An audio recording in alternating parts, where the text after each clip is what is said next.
And June, Michael is on the call. Yes, he's on the phone. He's on the phone.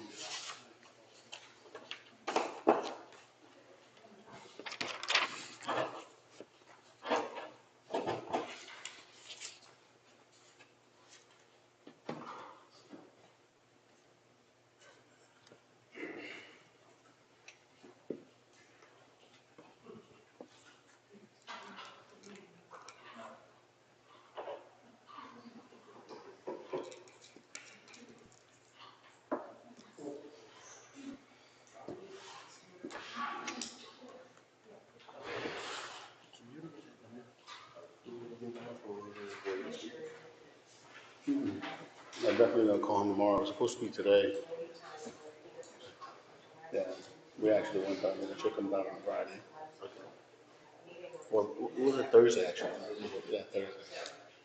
And he promised to have the number today. Rated the amount of money. No. Yeah, my number.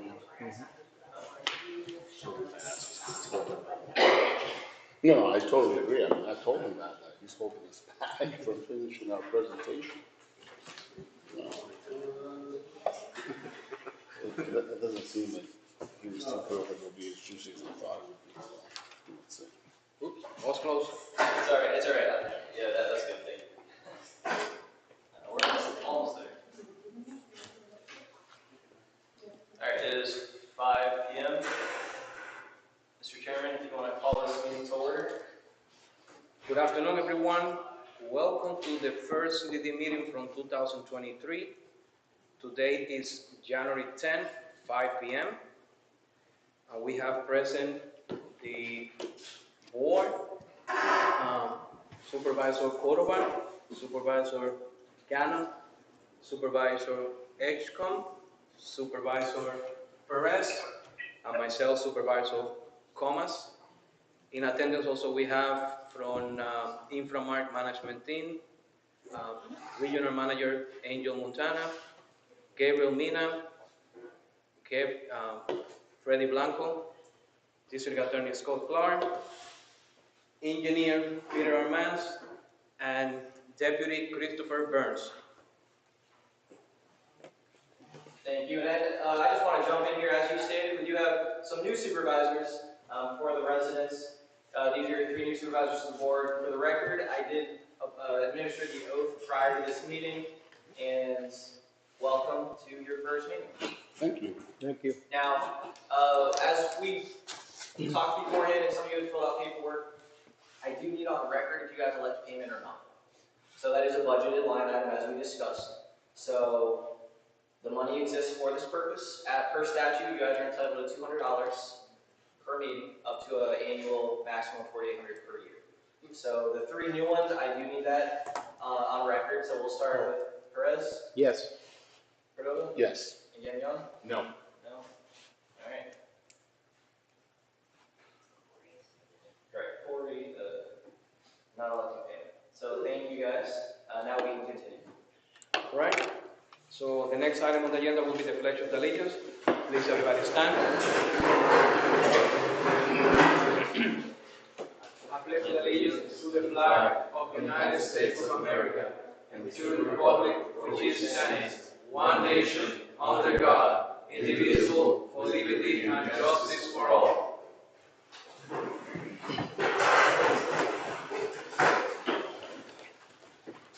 So the next item on the agenda will be audience comments. If you would like to address the board, please come to the podium. You got up to 3 minutes per person. And there's, if I can, there's a sign-in sheet up here that helps us identify so we don't misspell any names. And so that way, by speaking, you are entered into the record with your concern.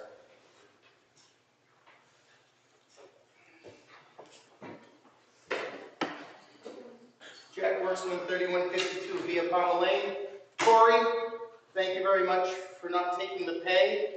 It truly shows me that you're volunteering and giving of your time here. Secondly, I just wish you all luck, and I hope 2023 will be a year where everyone on the board will give and take, listen to one another, and work together. 2022 is behind us. Let's move forward for the good of the community. And I wish you all the luck, and I will support you. Thank you. Amen. Thank you, Jack.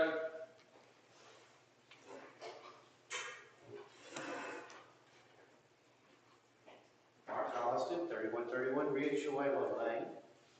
I'm here basically to wish everybody good luck. I think it's important. Mr. Worksman said the same thing.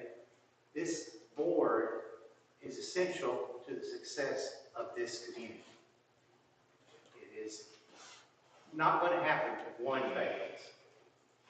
So I, again, reiterate, I'm here, I have experience, and I am more than willing to give you anything you need. All you need to do is say that you have a question. And again, I wish you the best of luck. I think you will have the best of luck. Take care, guys. Thank you. Thank you, Mark. Miss Fatis. Thank you. Good evening. I'm Leila Hadis from 3150 Via Palma Lane. I just want to say thank you and welcome to the new leadership. There's many issues that have to be resolved, and I hope that this new leadership will take care of it. And also, I'm very concerned about the gate issue and an audit that had to be done for the past administration, and I formally request that. Thank you and welcome. Thank you. Good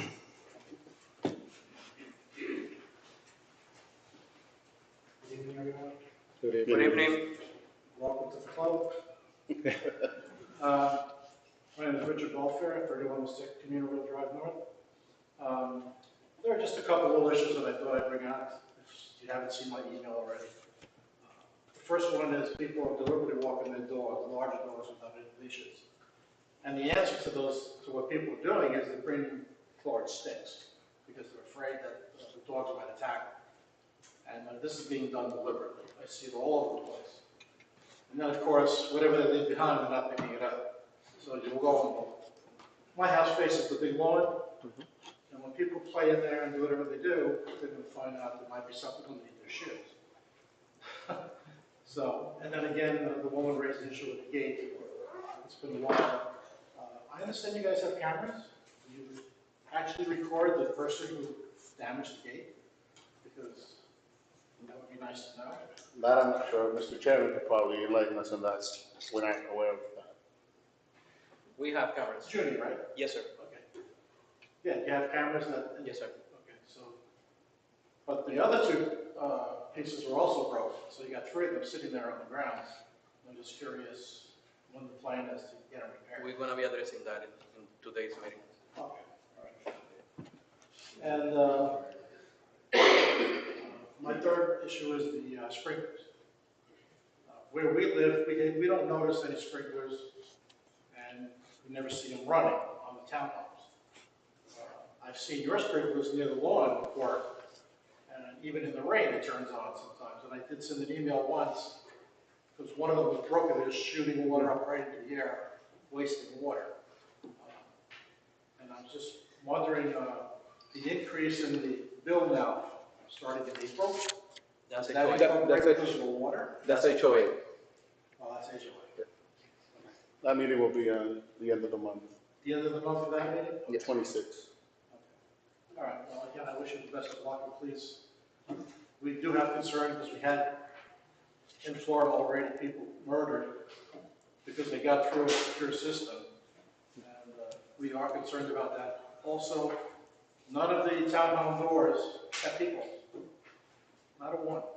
You can't look and see who's at your door. It's impossible. Maybe you guys can take care of that, I don't know. Install people so people can see without opening the door to find out who it is. And one issue came up in the past. Someone came to the gate, gave our address. They called me. I said, do not let the person in They let the person in, and then they went on the website and added them to the thing. I complained about it, they said it was a mistake or whatever, but those kind of things should not happen.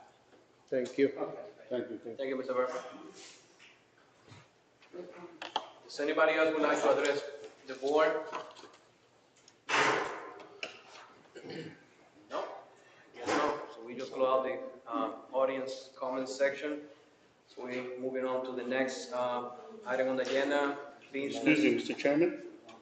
I'd like to make a motion, if we can please move the administrative matter to the, as first order of business, as is customarily done, and elect the officers. I second. Mr. Clark? If there's a majority vote to change the agenda, then it should happen. Okay. And just for the record, that is to move up resolution 2023-01. That's correct. So we have a motion and a second. Now we move on to a vote. We do operate on a majority basis. So first we take the aye votes, the yes votes. All in favor? Aye. And Michael?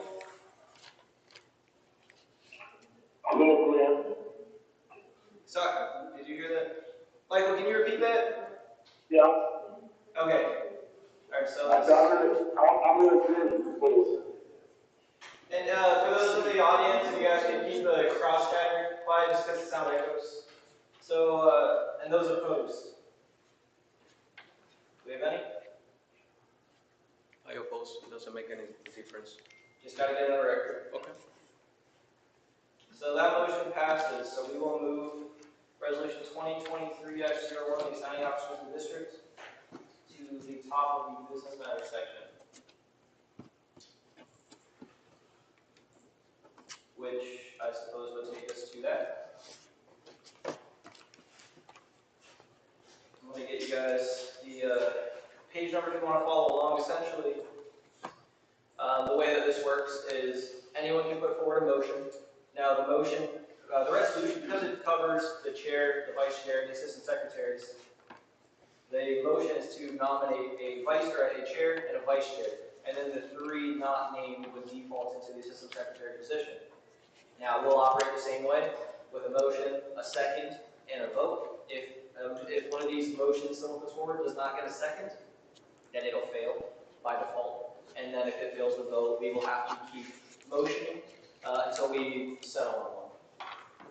And I would propose you do one at a time, you do chair first and then move on to your vice chair. Yes, for especially for my sake. So, do we have anyone that would like to make a motion? I submit myself for chairman. All right, so Junior's making a motion. Now, as I said, you will need to list a vice chair as well. Correct. Oh, sorry. We're doing the chairman. For this meeting. Yeah, sorry. So, Junior. Now, how does this work? Do we all nominate somebody, or? So what we're gonna do is we're electing a chair right now. And we'll do the vice chair separately. Just I see, so separate votes. So right Gotcha. now we have a motion for a chairman, and we have a second to that chairman motion nomination. Michael, do you, just for sake of hearing, Mike, do you want to second that motion? No, I nominate Junior as the chair. That we're talking about right now. That would be a second. Yeah, I heard Junior as chairman, so it'd be a second. Yes. All right, thank you. So now we'll vote motion to install Junior as chairman. All in favor? Aye. Aye. 2 ayes, and those opposed? I believe we need a verbal, just because we're on a. Oh, sorry. audio. No. Nay. All right, so that motion fails 2-3. Since that one failed, now I need a motion to nominate someone else for a chair position. I nominate Mike for chairman.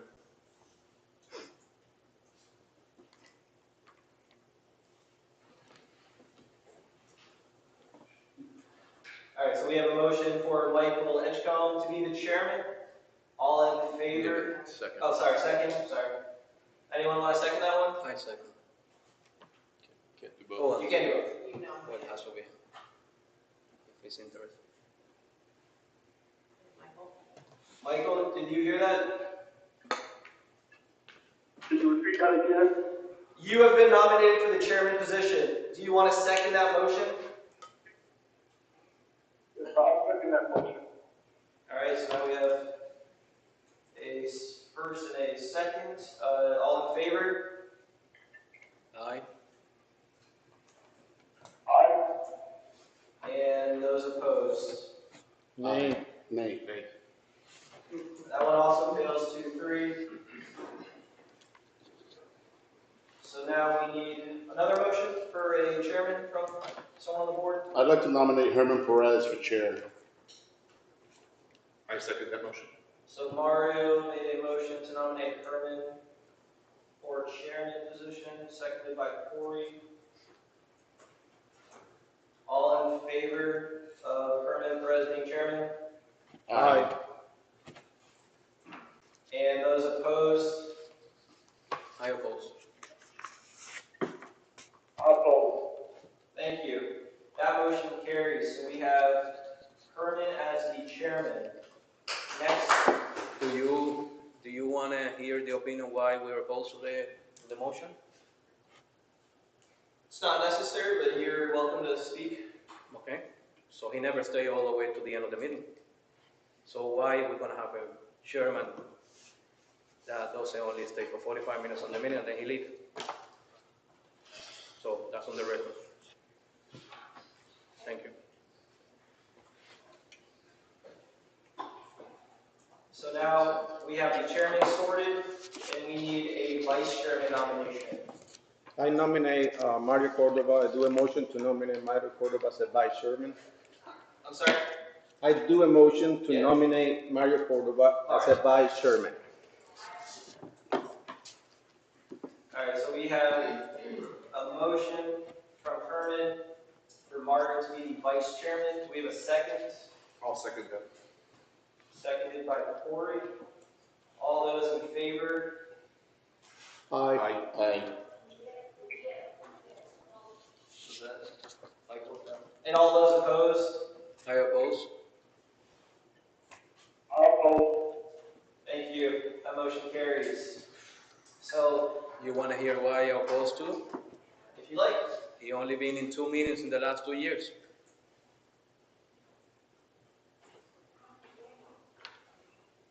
thank you, Junior. So as I explained, there are 2 positions that are named. The rest of you will default into the assistant secretary position. So just for the record, to recap, this is Herman Perez for the chairman, Mario Cordova for the vice chair, Corey Gagnon, Junior Tomas, Serrano Tomas, and Mike Ledgecombe for assistant secretary positions. And just for the new board members,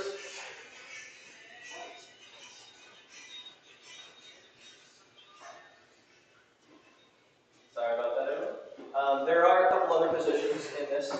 One is for the treasurer, secretary, assistant treasurer. That's housekeeping stuff on our side, so you don't have to concern yourself with that. Typically, it's delegated to the management staff. Yeah. But just for you guys, I'm appointed as secretary and assistant treasurer, and we have Stephen Bloom with Infomark as the treasurer. What is the difference between assistant treasurer and treasurer? Like, In case Stephen Bloom is out and there needs to be a check signer or any documentation needs to be signed, then it will go to the assistant treasurer. okay, so primarily it would be Stephen. It's Stephen Bloom, Yeah. yes, and he's never out, and it never goes unsigned or goes to the next. Okay. Yeah, just housekeeping stuff on our side. And so circling back, we would need to formally adopt this resolution 2023-01 with the stated individuals in their respective positions. So I would need a motion to adopt that resolution. I make a motion to adopt resolution 2023-01. And do we have a second? Second. Corey. Motion by Mario, second by Corey. All those in favor of resolution 2023-01? Aye. Aye. Aye. And those opposed? No? Motion carries. So, yeah, that brings us, so just as a reminder, we did push this up to the top. So the next item being the off-duty officers' wage increase. Now, this is informational. We do have a deputy in the corner. Thank you for attending. Standard practice is that our deputy at meetings. A lot of districts like to do it. Some, like not to. But that rate has increased a couple times over the years. This is the most recent increase that I received December 20th. And so just something for the board to be cognizant when it comes to dollars and booking in the future. So it's now $46 is the hourly rate for the deputy, which means the bill rate is $66, which is how many dollars higher than year? Like 2, 3. So it's going up. Mm-hmm. And I mean, we saw 2 of these this past year, so you gotta keep in mind that things are climbing. I got a quick question. To add items to the agenda, do I do a motion to add items to the agenda? Yeah, it would be by motion to make additions to the agenda. It's not uncommon to do that. I generally discourage adding, significant items. Correct. That should be posted on the website beforehand, but certainly things can be added. Okay. By motion and majority vote. Yeah, and typically what we do, to chime in what Scott said, typically you have a supervisor comment section, and you can add them there to be placed on the next agenda, unless it's something significant, because you do want to give your residents an opportunity to be able to review those items, to be able to come and be prepared to comment on it if they'd like. And so I can bring it up so you know. So the issue is just the contract of Infomart. Since it's auto renew on March, if we don't, No. Well, that's. It's, I have it with me. You can address it now if you'd like. Yes. So the contract with Infomart is set to expire September 30th of this year. So the contract that I received by Mena and yourself, it says March. This contract is the most current one which your council reviewed as well. And it is set to expire. It was entered into, it was an updated one from your 2019, and it was executed on. That's the one that you guys sent me, the 2019, and that's what I go based on. Because it auto renews every year. Correct. So the cancel date is in March. No, it was entered into in 2020. So it would be from October 1 of 2020 is when this was executed, and it renews every year unless the board decides to terminate it. So your next termination date is September 30th of 2023. Okay, and so since it's September, do you know what is the cancellation? Because I didn't see that contract. The one they sent me was the 2019. Because what I'm trying to do is not, get you out just to get a proposals, because we need to figure out more options and just to see if the contract that we have is good. Sure. And compare with other ones. Because right now, just staying with one without just looking or shopping around, I think it's not good for the district. And I just prefer just to have something. What is the cancellations, or how will be the best process? So, as Angel said, the contract that currently exists runs fiscal years. So fiscal year begins October 1, okay. Started in October 2019. As she said, it renews unless a notice of non-renewal is given 30 days prior to the new renewal date. So prior to October 1 of 2022, it would have had to have been canceled for the current fiscal year. That cancellation will come up again, not later than 30 days before October 1 of this year. So it will come up on the meeting, you said, or we have to bring it up? Well, you have to do something. I you have to be proactive about it. Okay, so- If you want to go out to market, typically CDDs go through a process of requesting proposals when they want to That's, change manager, when they want to change attorney, when some of the contracts are governed by specific laws. For instance, there's a law governing engineering and certain other types of professional contracts. The district management is a matter of contract. You enter into a contract, and that determines the term and the renewal. But the typical process is to go out and solicit among companies who are experienced in managing community development districts. Correct. And I strongly encourage you that would be a requirement. But in this current contract, if that's something that you want to do going forward, then you need to back up from that contract renewal date and figure out when you would want to take a look at that if the board chooses to do that.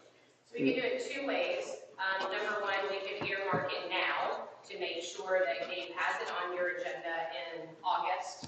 okay. And that would be your formal request to go out to bid. And then, at that point, we would choose if we're going to submit a proposal in your request to go out to bid or just not.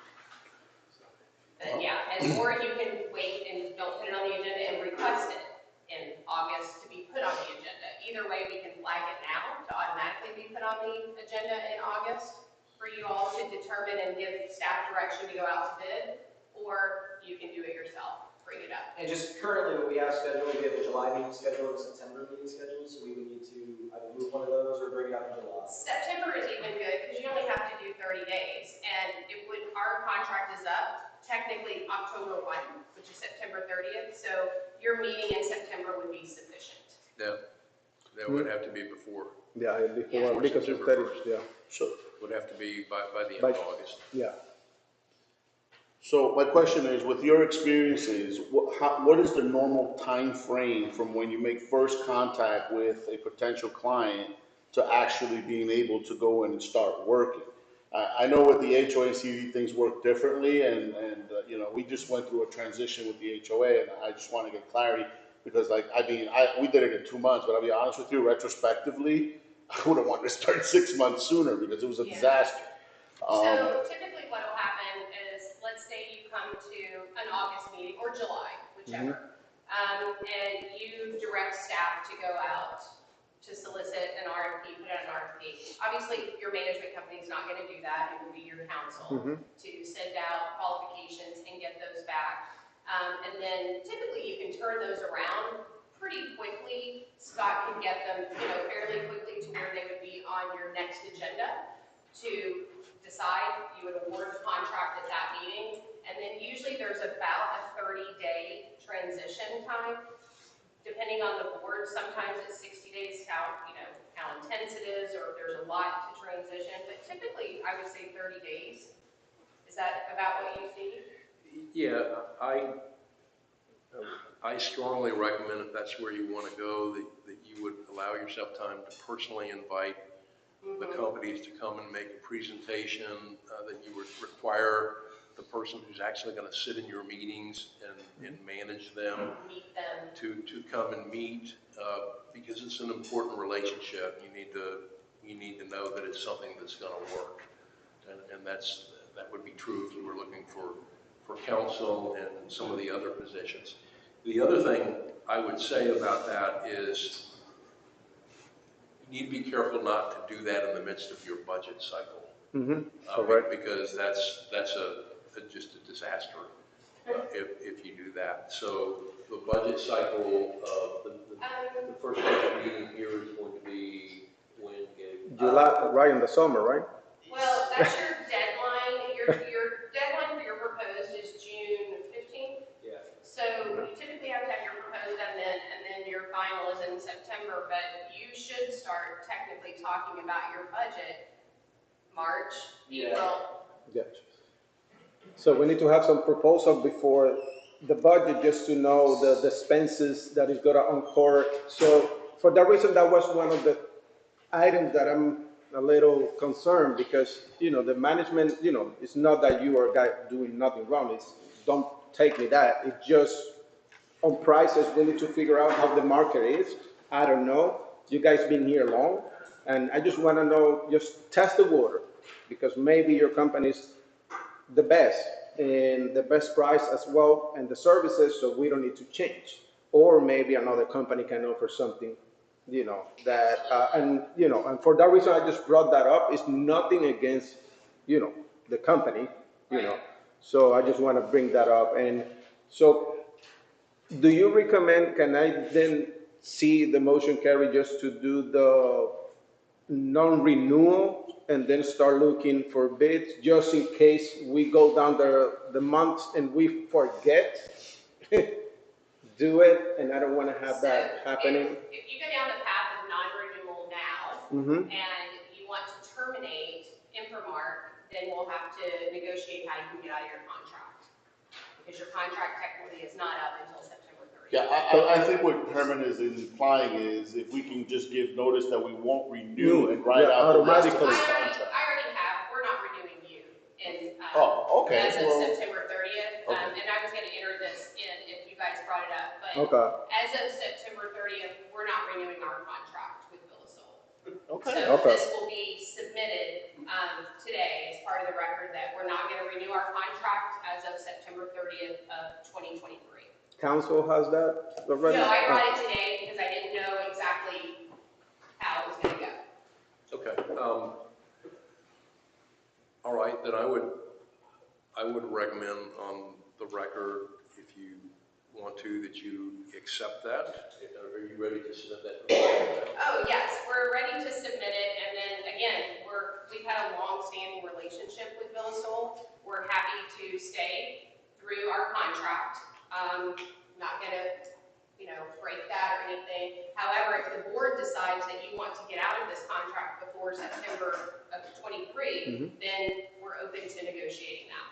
Gotcha. And just some timeline for you guys as far as your budget goes.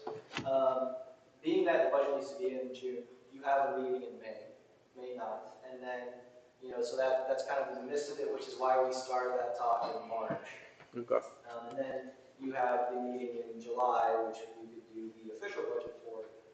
But outside of that, unless you move one, that's going to be the last possible time to do this as well. Now, I will tell you that the transition process between district managers is best done, in my opinion, over 60 days instead of trying to do it sooner. There are 30 years worth of records that need to be transitioned. There are bank accounts, there are vendor accounts. I mean, there are a lot of things to do which can be done well, and the transition can be done very smoothly, or it can be done not so smoothly. I trust that Infomark will cooperate and work in the best interest of the district, but give it time to do that. So under your current meeting schedule, I would select not later than your July meeting. Or before, right? Yeah, because if you do it in July, you're right at that 60 days, 60 day mark. Within, you're 60 plus, so that's going to be your best outcome if you do it that way. And we want to make sure the transition goes as smoothly as possible and make sure, records, bank accounts, all that has to be set up. And we want to make sure that gets done. And then I guess if you solicit and you interview potential things, then maybe we could start the transition in July and they can sit in. Because I'm trying to figure out the best way for them to have their new company be a part of the budget It's always better that way. cycle. And that's, it goes much smoother if you do it that way, as opposed to them coming in behind us and we're the ones that have created your budget for you. Correct. It just makes more sense to do that. By the looks of it, and correct me if I'm wrong, we're going to stay on until September 23. We'll finish finish out our contract through September, and then when you all decide you're going to get someone else, we'll work with them, and you'll have their numbers at least to insert into your budget for the management piece of it. And you'll need amenities and all that stuff as well. Okay. So, I think in all fairness though, you know, if you guys are non-renewing and we're gonna put under the gun now to kind of make something happen, I think we need to get all the information that we need.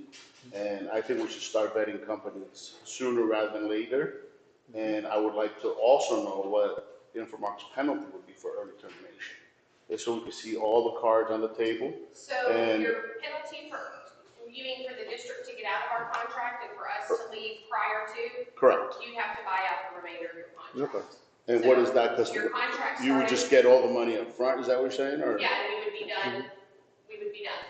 Okay. Because we would not breach our contract. We're willing to stay until the end of our contract, which is September of '23. Okay, well, you use the term, you said negotiate, that doesn't sound like a negotiation to me. No. Sounds like you're gonna give us our money whether you like it or not. Yeah, There's there, no I mean, negotiation. essentially, Okay. yeah, if you were willing to offer up something, I'm sure Chris would understand and kind of work with you. We've had a long relationship with Villasol.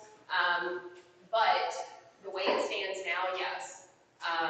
You know, we've heard that termination and all this, all the craziness that's been going around. Let's address that while we're on Yeah. the subject, because So, I am let me, very, hold on one sure. second, just let me finish this part. We are willing, obviously, to finish out our contract. However, if the board sees that you would like us gone sooner, then we're open to that, but again, you would have to buy out your contract as it sits today. Doesn't mean I can't go back and talk to Chris, but, so what that means, the contract started October 1st. So you're October, November, December, and you're heading into January, so it would be prorated like that through the end of September. But I will tell you that I do not recommend that you be onboarding a new district manager at the time you're beginning your budget process. I don't think It's hectic. that will work well for you. So what do you suggest? My suggestion would be to work out the existing contract, but begin to be proactive, as you've suggested, looking at what's out there and what's available. I can begin to give you some information. If the board wants, I can begin to put together a request for proposal. I've got a form I've used a number of times, so it's not really rocket science. But you're going to need to spend, because 3 of you are new, so you need to understand the contract, you need to understand the services. There's an administrative component, there's a field service component, and so you need to understand those pieces. And you might do well to workshop that. okay. And just talk about that one topic. Sure, I mean, we're open to that. The longer you have a new management company work with us, the smoother the transition is. It'll be a lot smoother and make sure you guys are in really good shape to be able to move forward. Okay. So we accept, so do we have to do something with the letter, accepting it, or? I would recommend, since we're talking about it, Yeah. that the board go ahead and accept the termination from Infomark. Well, it's not a termination. It's just no renewal. Essentially, we're just not renewing our contract. It's a non-renewal as Yeah, of it's a non-renewal of our September services. 30th. September 30th. Can you And I read that? Yeah, I was gonna say I can read it Yeah. if you'd like. Scott will get a copy certified, and so will the district. Okay. It's addressed to Mr. Comas, being the chair. We have appreciated our partnership over the years and the opportunity to manage your community. However, pursuant to section 1.1 of the service agreement dated October 1, 2019, between Villasol Development District and Infomark, which states, and it's just the term of that one paragraph. As such, this letter shall serve as Infomark's notice to not automatically renew the agreement at the end of the current term, which expires September 30th, 2023, under section 1.1 of the agreement.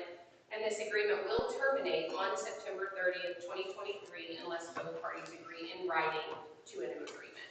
Okay. Ms. Angel, how long Infomark has been in Villasol? It's been Yeah, 2 decades plus probably.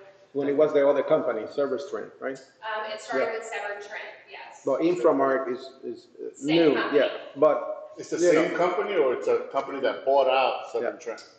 No, Infomark, yeah, we did buy, they did Yeah. buy, but it's the same people predominantly. There's some that have retired, but pretty much the same folks have been here since then. Wasn't Severn Trent involved in some bad stuff? I don't know, I didn't work for Severn I would Trent. be very careful about associating myself with that company. Well, it doesn't matter at this point, but I wasn't here when Severn Trent was there. I was hired with Infomark.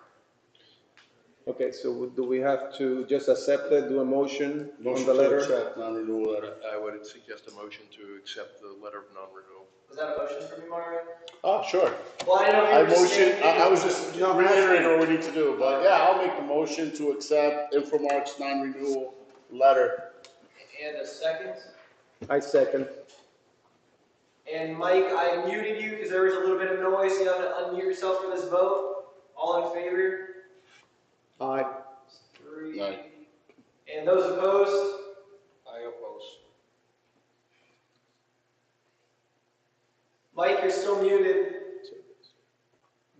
By the way, unmuting yourself on there, you have to click like 3 different digits, and I forget it when I'm on there, like what do I need to do. So Yeah. you might want to tell him how to unmute himself if he's trying to do that, because I've been stuck there before. If you know what he has to click to unmute himself. I think it's like pound something something. On the phone? If you're on the Yeah. phone and get muted, you have to put in like a The phone's a code. little It's hard. different with the app versus the phone. Oh, wow. Yeah. Mike, can you hear us? See, he may be talking and we don't even know. Yeah, I can call them separately to see it. Yeah, I've been muted before and I'm like, what was the code again? It's like a secret code to get unmuted. All of the participants.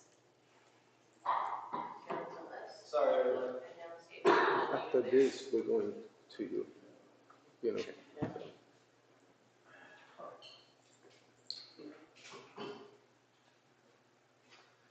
Can you, since you're closest to someone closer to the microphone for me, just advise Mike will let you out to unmute. Mike. Thank you.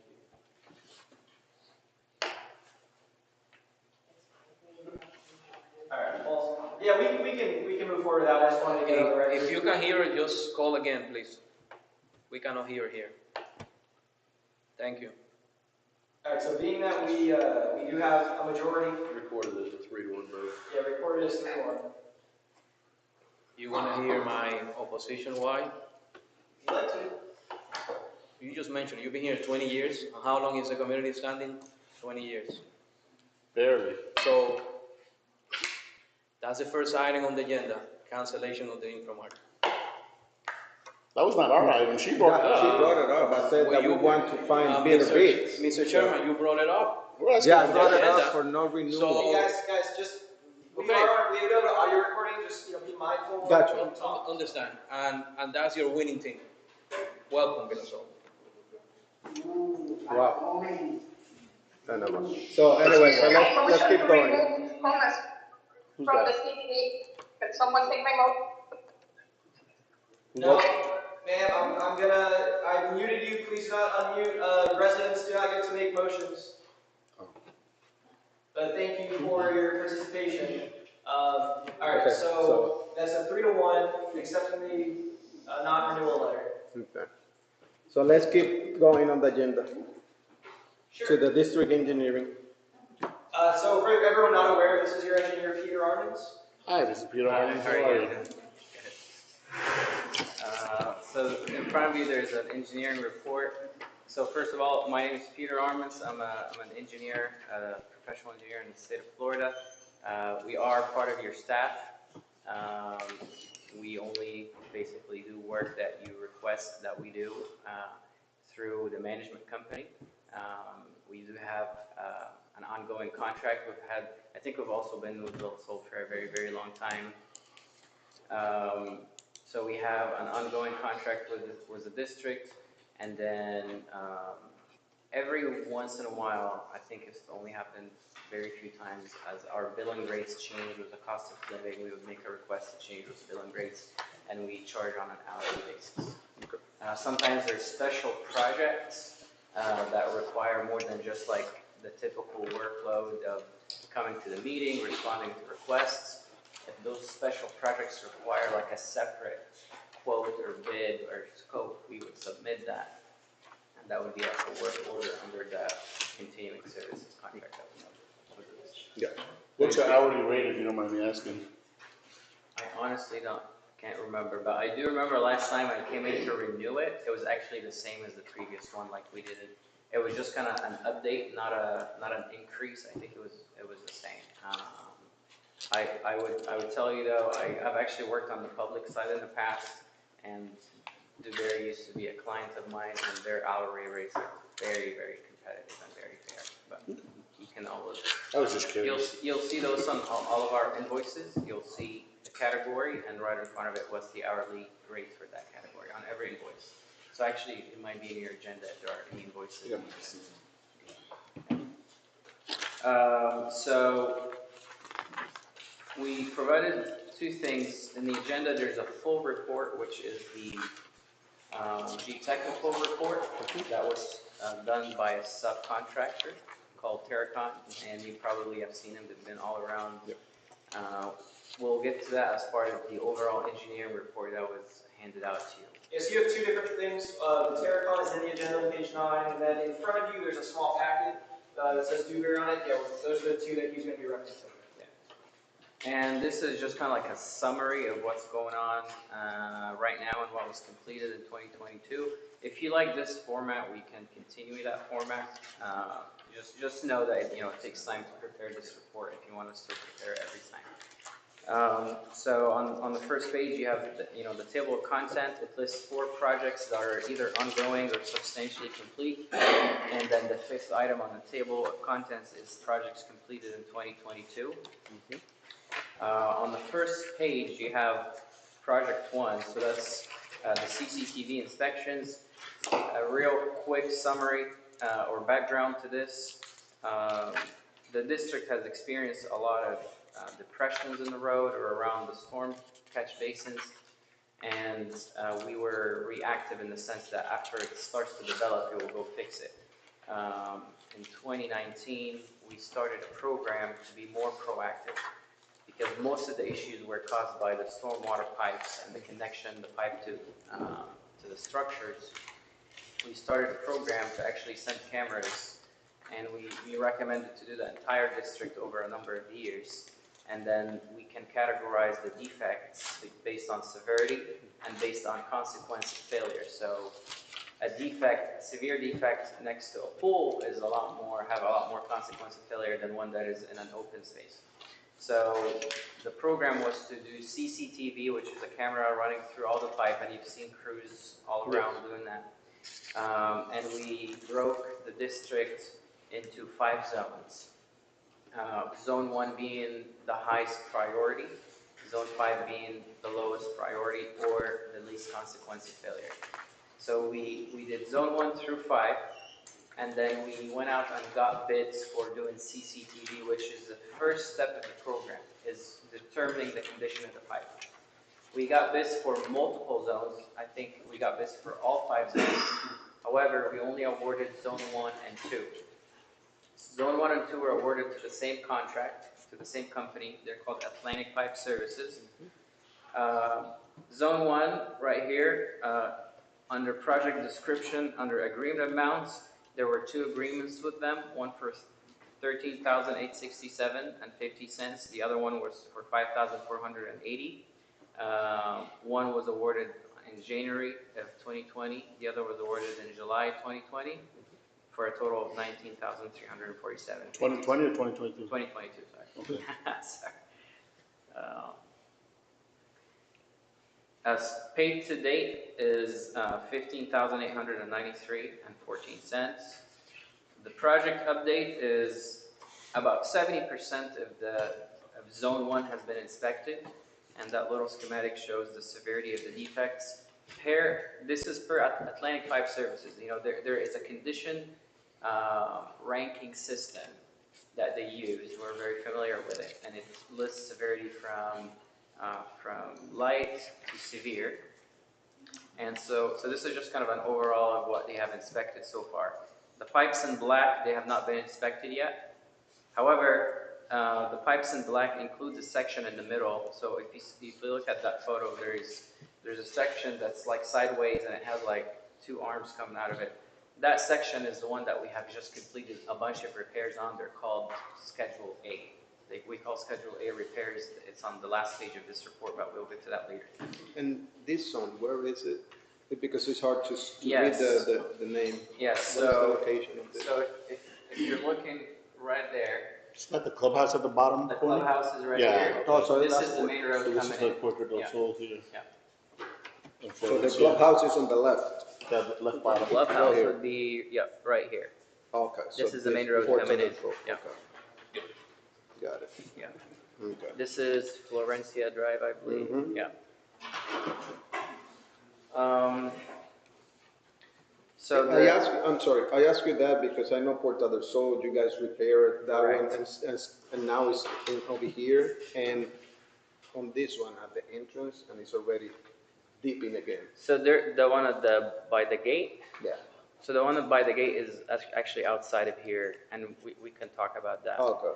But this one is the one that I saw when they put some like inflatable things on their pipe and they fix it and they did it by Yes. Puerta del Sol. That's actually, it's outside It of says the it's map. further down. It's outside Further of down? it, yeah, but we It's right can, before the gate, right? Yeah, yeah. The townhomes? I know exactly what you're talking Okay, about.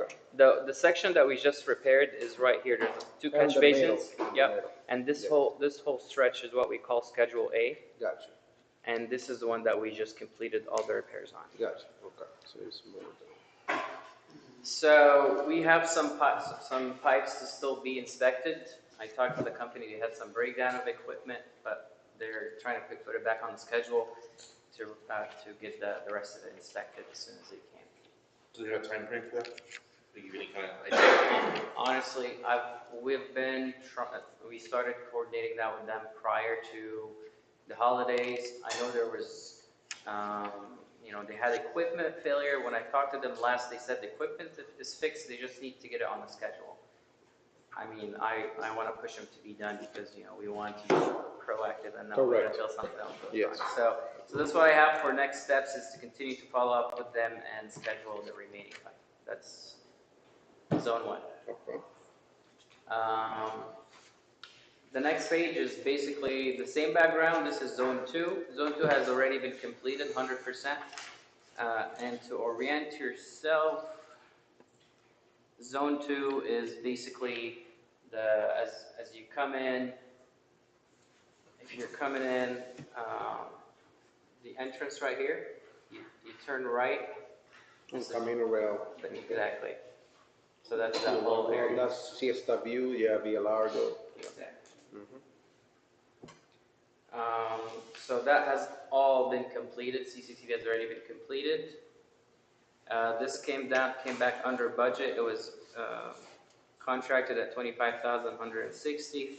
The final amount paid to them was $21,074 and $74.33.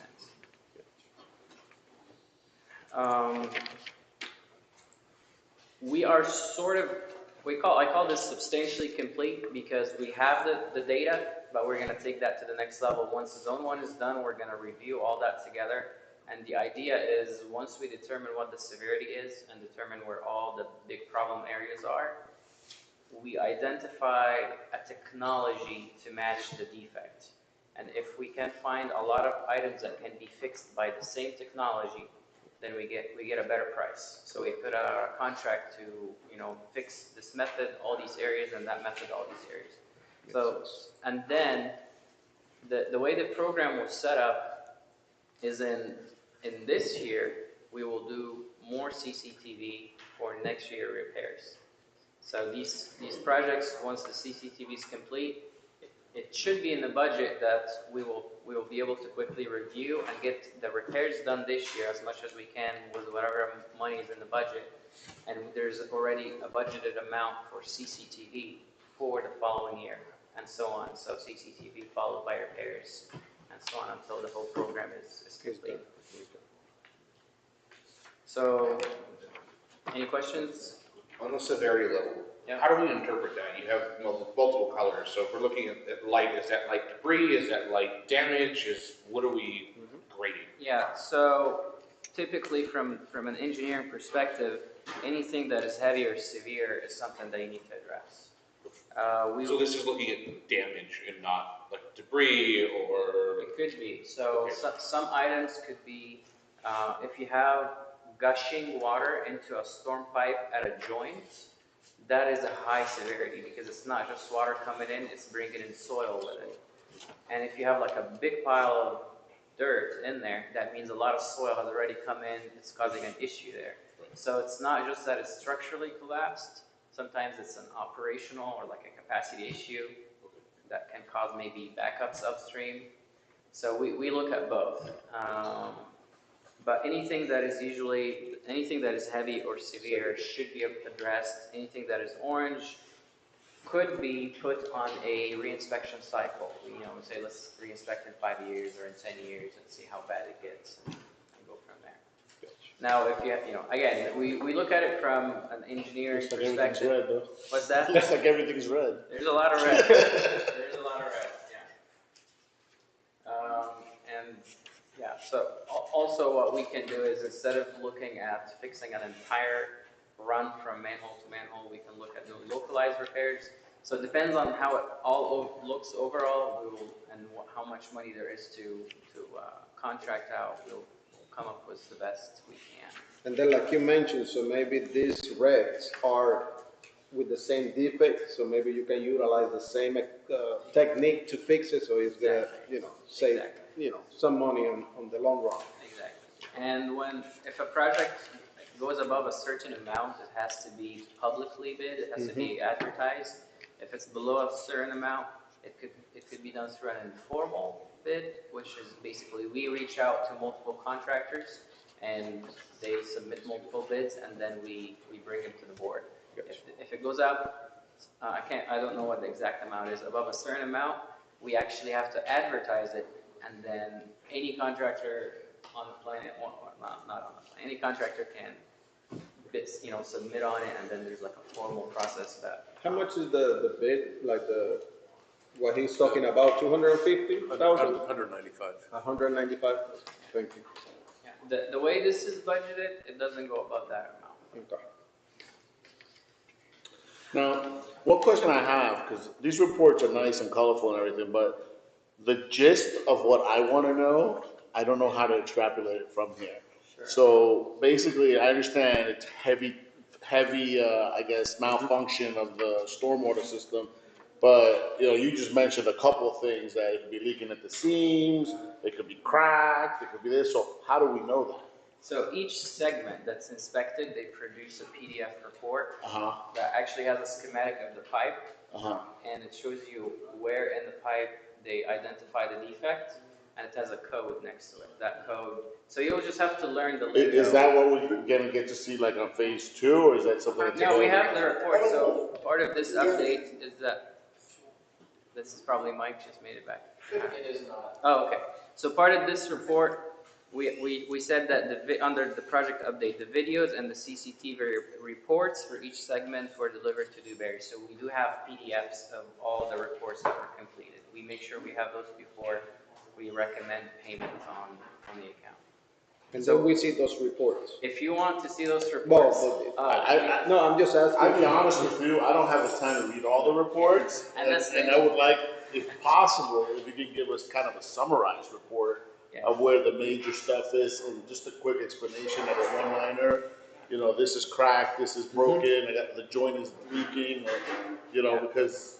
What we will do, exactly what you said, we'll start creating large-scale maps. And this is the engineering evaluation we will do. And these little colors and stuff that don't make a whole lot of sense, it will be big scale. Okay. And we will have operational defects, structural defects, and the severity. We will do that. Because one of the things that, we're new to this and we got to make these decisions, and, I'd like to know, because, at some point residents are going to corner somewhere and say, why are we spending this much? What are they doing? And I don't want to say I'm voting on something that I have no knowledge of Sure. what exactly is going to happen. So, Sure. Thank you. And if you have any questions that come up for further clarification, you can always bring them. We can discuss them here, or usually sometimes a board member will have a request that will be sent through the management company. The management company will forward it to me, because I'm sure you already know, like, I cannot communicate with multiple board members on email. Correct. So if anything midterm, it can be submitted through the management company. The reason why we ask for requests to go through the budget, because every request, we have to spend money on it. So they can recommend and, to tell you, okay, you're near your budget, you're requesting a lot of things, requesting, and so on. yeah. Okay. Thank you. But absolutely, we'll prepare it. So the third project is the pavement condition assessment. And so that's the status on that is ongoing, and that has a full report that is in your agenda. The Terracon, right? Yes, the Terracon report. Again, I don't understand. If you want to read that. Yeah. So Terracon completed the work. What I have on here is it's a $17,000 contract. I don't. I couldn't find in my records if that's the exact amount we paid them. 16. It was 16? Yeah. Yeah. So that's why I put in parentheses to be confirmed. So 16, you said? 16,000 is what was actually paid. So that was completed, and then the board asked us to prepare a cost estimate for doing all the work by different technologies. So there's some areas that they recommended to be seal coated, which is basically like, I'm gonna call it a glue, but it's not a glue. Correct. But it's something that basically, the pavement is made of aggregates and a glue that holds the aggregate together. If that glue deteriorates, you start losing the aggregate. So the seal coat is just a glue that binds the aggregate back together. That's all it does. And how long for the street, how long it lasts, for the lifespan of that street? So if a street is a good candidate for seal coating, meaning it didn't start to lose aggregates already, and you seal coat it, it could extend the life 3 years, maybe 5 years, depends on how the traffic is. Gotcha. Okay. So it's a fraction of the cost to do seal coating, but it's an ongoing thing. I mean, there's some CDDs that do it on a regular basis. You mostly see parking lots doing that. Correct. They did it on Walgreens. So the table that is in front of you has the total square yardage based on Terracon's recommendation for seal coating and for 1-inch mill and resurface, which basically they come in and they grind the top 1 inch of the road, and then they put in another inch. They replace it with 1 inch of fresh aggregate and the binding agent, so a new surface, blacktop. Okay. And then the third option, or not the option, the third repair method that's needed is 2-inch. That's the entire pavement above the stabilized structural base. And the square yardage for each, and what we assumed is the cost at the time. Just know that anything that's related to oil, the price is fluctuating sometimes every day. So these were just estimates. To do everything, just construction is about $499, and then we try to add contingency because of fluctuation, 15%. We have a 7% inspection fee if you're going to hire an inspection company or if you want us to do it, and then engineering services related to a project is about 5% for a total roughly $635,000. That's to do everything. Now, on project next steps, I have on here is to prioritize what to do first, and there's 2 ways you can go about it. I'll tell you different ways, and you can suggest some ideas if you'd like. Areas that are recommended for 2-inch mill and resurface, that means they've already reached their worst condition. There will always be 2-inch mill and resurface if you did them this year or you did them next year. So you could look at this and say, I'm gonna go fix the areas that I want to stop it from getting to become a 2-inch mill and resurface to stop the further deterioration. And then since I'm going to do 2-inch mill and resurface anyways, let's put that at the bottom. Or you can say, no, I want to do the worst conditions first because maybe, there's a good public perspective when you do the worst conditions first, but then you have other areas that are going to deteriorate faster and then it may cost more later. So there's like multiple things to consider here. If you were to just look at it from what's going to deteriorate first, let's do the seal coating to stop it from deteriorating. We would actually, from that perspective only, we would say do seal coating, the 1-inch mill and resurface so it doesn't get to be 2-inch later, and then the 2-inch mill and resurface. If you got to do them in that order. But again, you can look at it, say, well, we want to do that, but also there's like some really bad areas or some really bad streets that we want to do those two that are 2-inch mill and resurface. So there's an endless combination of ways you can do this. And with the 2-inch that needed, that's a safety issue? So, yeah, 2-inch means that the entire pavement is cracked and you can see the base. So that could be when there's high groundwater, it brings the soil up from there, it creates potholes. That could become an issue if someone is driving, for their... We've seen that too? Yes. Really? Yeah. Well, there's a couple projects that we did repairs on that had a good sized pothole next to a storm basin. Yeah, in the multi-family area. Yeah. Okay. All right. And I know Herman asked you about seal coat. What about the other two? What's the expected lifespan on if we do the more aggressive repairs? So at 2 inches, you get the full life of a pavement. What is that? It could be 10 to 15 years. Again, depends on the traffic. Yeah, depends on traffic. 1 inch is probably 5 to 8 years, is what we say. But again, all that depends on traffic. Now, this is stuff. The pavement, is that something that you think needs to be addressed like really soon? Or do you think because I know you have some pipe work too that needs to be done. I mean, how do you coordinate which comes first to try to kind of... So Peter, can I jump in? So the reason why this conversation even was prompted originally was when we were looking at budget, there was discussion about lowering assessments. And that's where I said, guys, you got to keep in mind that we're kind of at the end of the lifespan for these roads and you don't have a reserve set up. Right, so your roads last you 15 to 20 years, so you can try to plan that financially and schedule it out and add to the reserves. But the fact that you guys did not, that's where I did everything I could just to at least keep your assessments where they are and advise you guys will likely need an increase at some point in the future. So that's what started this. At the time, we decided to just get the quality of the roads, which is this report, and then reevaluate. So that's where we are now. Okay, so that's what I'm about to ask you about the reserve.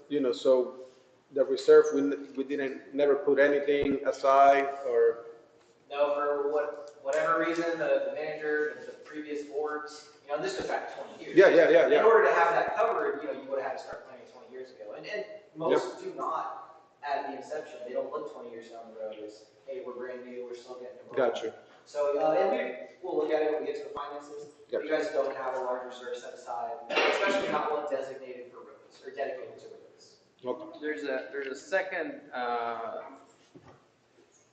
driver, if I recall correctly, there was a discussion about the HOA roads, whether the CDD would take over those roads, and we were asked about that, and we recommended that we would have to know the condition of those roads. We have to make sure they're up to standards, they're repaired before that's even considered. So that was also another thing that triggered doing this whole condition assessment of the entire community.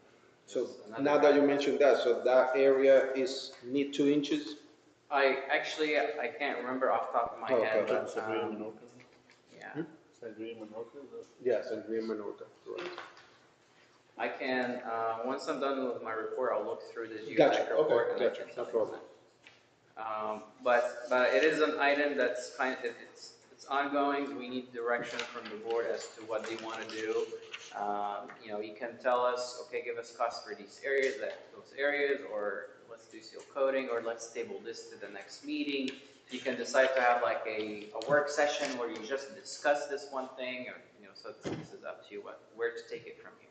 Now, Peter, is there any merit to the scope of the work influencing a contractor's willingness to come out? So there's contractors that only do seal coating. So if you're going to do seal coating and mill and resurface, that may reduce the number of contractors that can do the work, but there's still a good amount of contractors that can do that. If you're going to do 1 inch or 2 inch mill and resurface, those are the same contractors. There's contractors that will do all of them. But with these quantities, the square yardage for just 1 inch mill and resurface is very small. Only 3,000. Seal coating is 21,000. That's a good project. That will attract good contractors. Gotcha. Well, even contractors from maybe a little bit outside of the immediate area, Okay. And that's a good thing, to get more competitiveness. But again, another driver could be, how much, you can look at. Do we have anything for that, or? So, and I'll just, steal your thunder. Yeah, please go. So I did, after we looked at this, I got this from Peter. I did go to my internal team and I asked about what does a loan look like, right? Because you guys don't have the money to fund this. So, and I was not able to bring any hard numbers tonight because we need more details for the bank. How much money you guys want to put down, if any, what kind of repayment timeline you're looking at, if it's 5, 10, 15 years, how you're going to pay it back, if that's increasing assessments, or using reserves, which you don't have as the other ones. So you have to look at an increase. But once you have all those details, then we would go to the bank and say, here's everything, what are our options? And we typically get like 2 loan options, 2 different amounts, 2 different interest rates, 2 different, per the payback period. So what we're looking at right now is probably, say out of the 640, you guys have $252,000 in unassigned cash. Mm-hmm. Now the previous board set $300,000 for an emergency reserve, and that is earmarked. Once we get some more income, we will be able to fill that for the year. So theoretically, you have $300,000 at the most, and that is the entirety of your savings, right? So it comes down to the board if you want to spend it all. If you want to spend part of it, you can offset a loan with $100,000, $200,000, whatever amount you guys decide, and then if the bank wants to accept it, if the bank wants to grant that loan. But that's a conversation that happens after you decide how much work you actually want. So we look at how much money we'll need. So you're telling me that the district doesn't have any cash flow going to any savings or any reserve at this moment? We are not putting any money monthly for any reserve? So you have and it might be easier. In your budget, when you guys do your budget, or is there any money allocated to reserves? No, just you have your operating reserves, and then it was this reserve, the existing one. No, because I was thinking Contribution to reserves every year? Because I was thinking if we have a money going in monthly or yearly of a reserve, that it can be used as a collateral instead of raising money of the district, then we can use it as payment. And that's what it's for. Yeah. So what initially would happen is when you go into your budget cycle, you talk about how to fund your budget, all that, you determine if your assessments are going to be raised or not, and then you determine if you're going to start putting money into a reserve. That very well, you can do it a number of ways. You can, if you're going to raise assessments, let's say you raise them $5, right? And all of that money you're going to now take, instead of funding your operations budget, you just raise assessments just to fund your reserves. Or you can do a split, right? We need $5 more in our operational budget and we want $5 in our reserves. And then that money can come in from when we collect assessments. So you have different options on how you want to do it if you want to fund a reserve account or not. Yeah, and Gabe, just what you mentioned earlier, I mean, I'm of the opinion to be fiscally responsible, and I don't want to know how much work I need to do to try to find out where I'm going to get the money from. I want to know what we can maximize with the money we have and make a plan with that money to cover what we need to do. Because, I mean, I'm going to tell you, as a homeowner here, that 90% increase a couple of years ago hurt. And it's still hurting to this day. And if we do this again, you know, it's gonna get bad here, worse than it's ever been. So, you know, I would say raising an assessment should be a case of last resort. I feel that we're collecting a ton of money, and I just think there's a lot of waste, and we need to try to tidy up a little bit. We need to get the best bang for our buck on most of the services that we have, and we need to see where that takes us and how much money we would have left over to consistently fund reserves. And then we can have the conversation of what needs to be done right away and how we're gonna go about funding it. Because I think that in the long run is gonna get us further than if we just keep borrowing money, because then we're gonna keep finding more things that need repair, and we're never gonna have enough reserves. I mean, that's just the bottom line, and we need to stop this vicious cycle. That's my 2 cents. And I agree with that.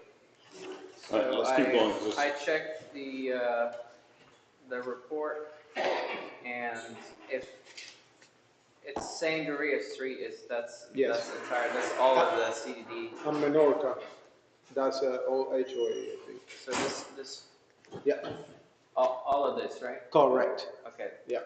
So all these, they fall into the fair to good condition, based on the Terracon report, which, that's the seal coating area, not Okay. the mineral research.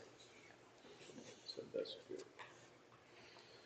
So with that, then you said that it had to be sealed before then the district can talk about to take those roads? Because those roads still, You're talking about the HOA quality of the roads? As far as the CDD taking the HOA roads? correct. Yeah, you started to touch on that piece. Yeah. So as far as taking it over, what this report says is that this needs to be sealed. Okay, gotcha. Not to take it over this is just from The like a process. maintenance perspective. If the district wants to take over the streets, that's a whole other conversation, that I think I would be looking for the council's advice on that. What needs to be done? I've asked some colleagues if they've seen some of that happen before. If the HOA was keeping money in reserves to do those repairs, and we have to do those repairs first, is that, there's like a whole other area to that, more than just doing the maintenance side. Gotcha. Again, we only get involved where things are broken or needs to be fixed, or to stop it from getting fixed. Gotcha. The ownership stuff is not my area of expertise. And real quick, just for the record, Supervisor Mike had to log off, so we're down to the 4 of us. Okay. Peter, Yes, sir. the fair condition, what is the life expectancy of that kind of street? If it's in fair condition, it's, again, I honestly, all that says, candidate for seal coating, meaning the aggregate did not start to deteriorate or to come off of the pavement. If that starts to come off tomorrow, that means that you can no longer seal coat it, you'll have to do a 1-inch millimetry surface. So where it is on that spectrum, it's really hard to tell. So it's a question mark. Mm-hmm. It is a question mark. Once the aggregate starts to get like. I guess what you're saying is it depends on the conditions of the road at the time that you seal coat. Doesn't matter what it shows now. Well, no, what it shows now is it's a good candidate for seal But if coating. we wait till next year, it might not be a candidate. Exactly. Correct. That's what I'm saying. There's companies that will, we just did an entire community seal coating, and the company had to come out first to make sure it's a good candidate for seal coating, because you seal coat and then things don't go right, people are upset. Gotcha. On a basic scale, let's say we put new roads down today. Seal coating should happen how often is a preventative maintenance, average? 3 to 5 years. Every 3 to 5 years, so what I hear is we should be budgeting for a seal coat every 3 to 5 years to continue to take our roads once they're repaired and keep them in working condition. That would be a very good proactive way to maintain your roads, yeah. These companies claim that if you do regular seal coating, you can double the life of your pavement, but this is their claims. I mean, that's not an engineering. Correct. I think that was a grain of salt, but it does extend the life of your pavement, absolutely. Yeah, that's cool. So with this, we will be looking for more direction from the board. We can keep this on the next budget, on the next report to trigger a conversation. Yeah, and I think, that's where we need to start, is to get with treasurer and find out how much money we can start putting towards reserves to then determine how much of that money we can utilize to start doing this work. Well, and so when I say there's no additional reserve, it was the large addition of the $300,000. So you moved almost all of your money into that emergency fund reserve. So that is really, it comes down to what the assessments look like and how much money. I mean, because it's not necessarily our job to look at what services the board wants to cut, right? You have to tell us, and then we can say, yeah, that'll save you this many dollars a year, and we can reallocate that. So, and what I can do is I can kind of poke around and It's good if you can do it, give us some numbers, because I know, can we amend the budget, right? To put a reserve before the end of the next. You don't need a budget amendment to move money around. Yeah, Just to do the budget amendments at the end of the year, just to look at reality. If you can find ways to save money and move it to reserve, Yeah. then do it. Okay. Yeah, you don't need an amendment for that. No? Okay. now if you tell us you want, say, to add, $20,000, we can tell you what that increase would look like. We say, yeah, to get an extra $20,000. Add to assessments? Well, just For next year's budget. Yeah, for next year. No, this is for next year. So let's say, if you want to start this next year, you say, this is the goal. This is now the goalpost of the dollars, and we can help get to that point. But, and while the assessments are set for this year, outside of a special assessment, you can't get any more revenue. So right now, everything is tied to something. Correct. So right now, we don't have any lead. That's where you have to go the loan route. It's not necessarily tied to anything. You have a budget, and you can work within that budget. You can also determine, let's say, one district, they needed some extra cash, so they decided not to mulch the community this year. So that gave them $50,000 of extra in, cash to do another project with, because they had enough mulch. They decided, you know what, we're good. We're going to use those funds to fix pond erosion or whatever the case may be. So we can look at that and determine, are there some services that you can potentially cut to get you some additional cash? What's in your fund balance? We can, absorb that. What you have in reserve. So there are different options, and we can do kind of analysis and bring it back to you. He can get it done and send it out to you. So, Peter, for example, if you were weighing quality of the road repaving and the CCTV work, because that is a large line, would you prioritize one over the other? With the amount of work that we've done and the quality of the repaving results. It's like weighing apples against watermelons. They're two, it's like the issue here is that we started this. Yeah, it's hard for me to give a recommendation on that, honestly. Yeah.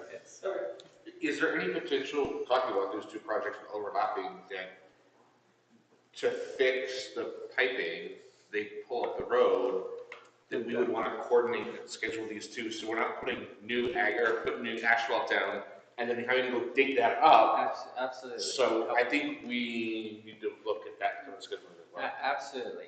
However, I'll tell you, our experience in Del Sol is the reason why we wanted to go proactive is we did not want to have to dig up the road to fix the pipe, because you all saw what happened here.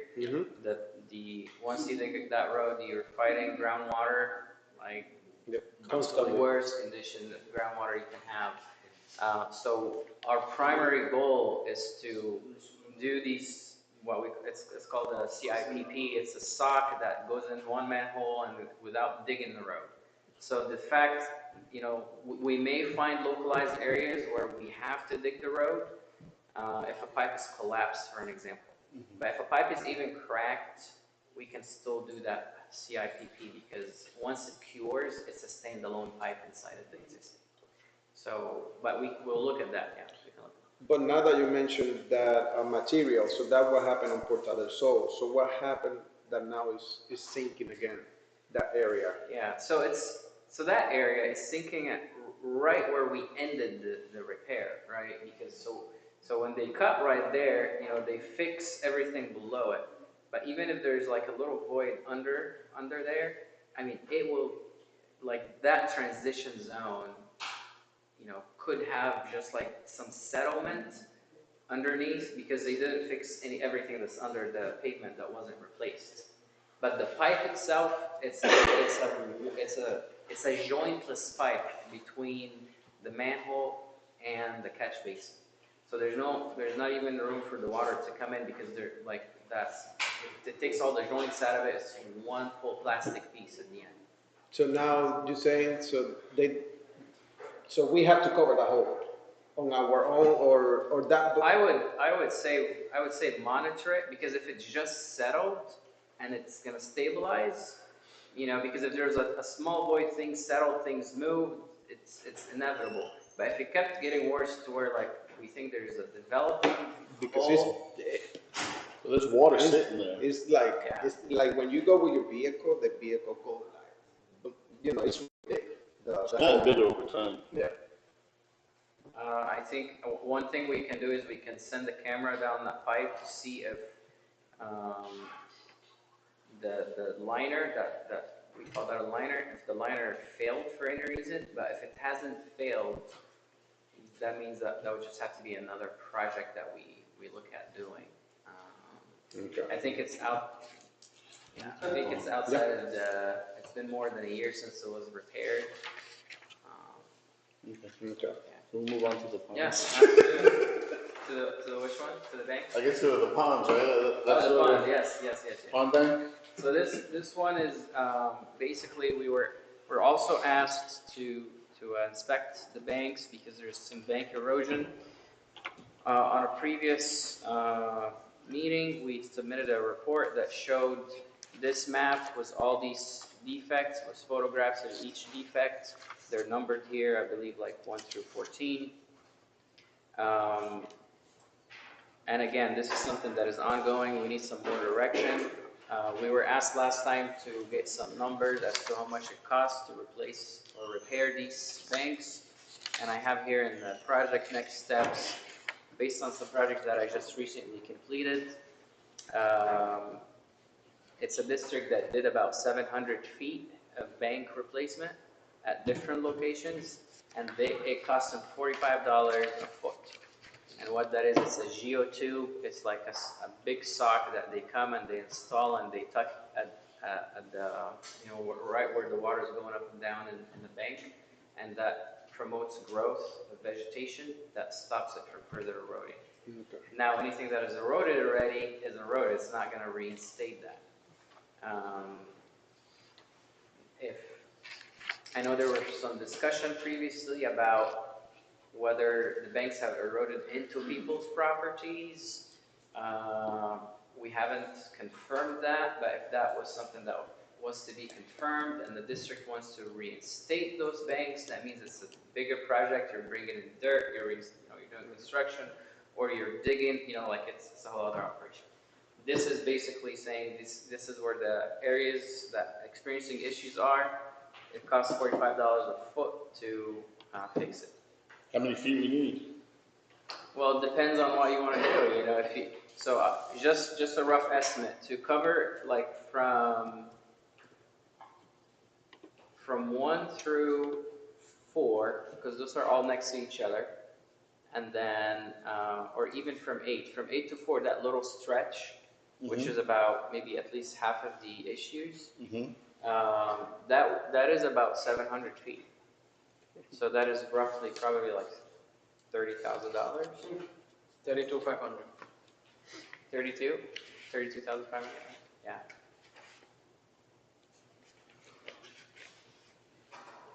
Alternatively, before I come, I spoke to the person that did the inspection, and I asked them if these are long stretches, and they said there's a potential that each one of these we can do like a 40-foot segment instead of just tying them all together. If that's the case, then we would just have a contractor come and do 40 feet here, 40 feet here, 40 feet here. That stops the issue where it's developing, but keep in mind, if you stop it here, but it's eroding right next to it, then now you're going to have a bank that's doing this. You know, so sometimes it's what you can do, and it works and it stops, because again, ponds going up and down, they do find a place, like nature will find a place where the bank will just stabilize, but if they continue to erode, then what will happen is exactly what I just said. What we repair will be stabilized, and everything around it will keep to deteriorate. So could this have been prevented, or is this something that just happens in Florida all the time?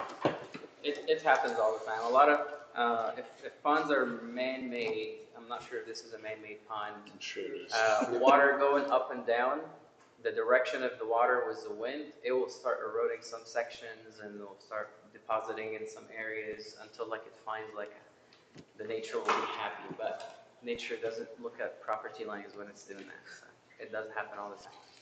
Okay. Thank you. Thank you. You're welcome. The last sheet just has projects that were completed in 2022. If you have any questions on them. Thank you, Peter, appreciate it. Every section, how much feet are we talking about? Sorry? For the whole section, the whole project, how many feet are we talking about?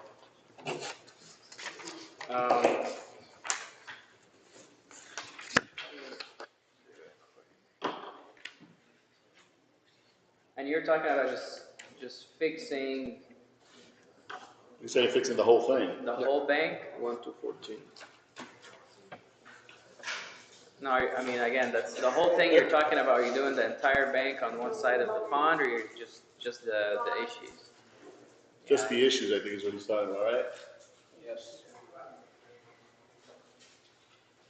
So, Yeah, we'll have to look closely at that. Yeah. Some of these defects are not just like bank erosion. Some of it is other things that are happening, not just erosion. So every defect will have to be looked at differently. What I would suggest is for the next, just to bring how much is cover the whole pond, because obviously if it's going one way, it's gonna go to the other one. So I think it's better just to cover where it doesn't keep moving, because I know the defects, but just to have the measurements of the whole pond, both Okay. of them. For both bonds? Yeah.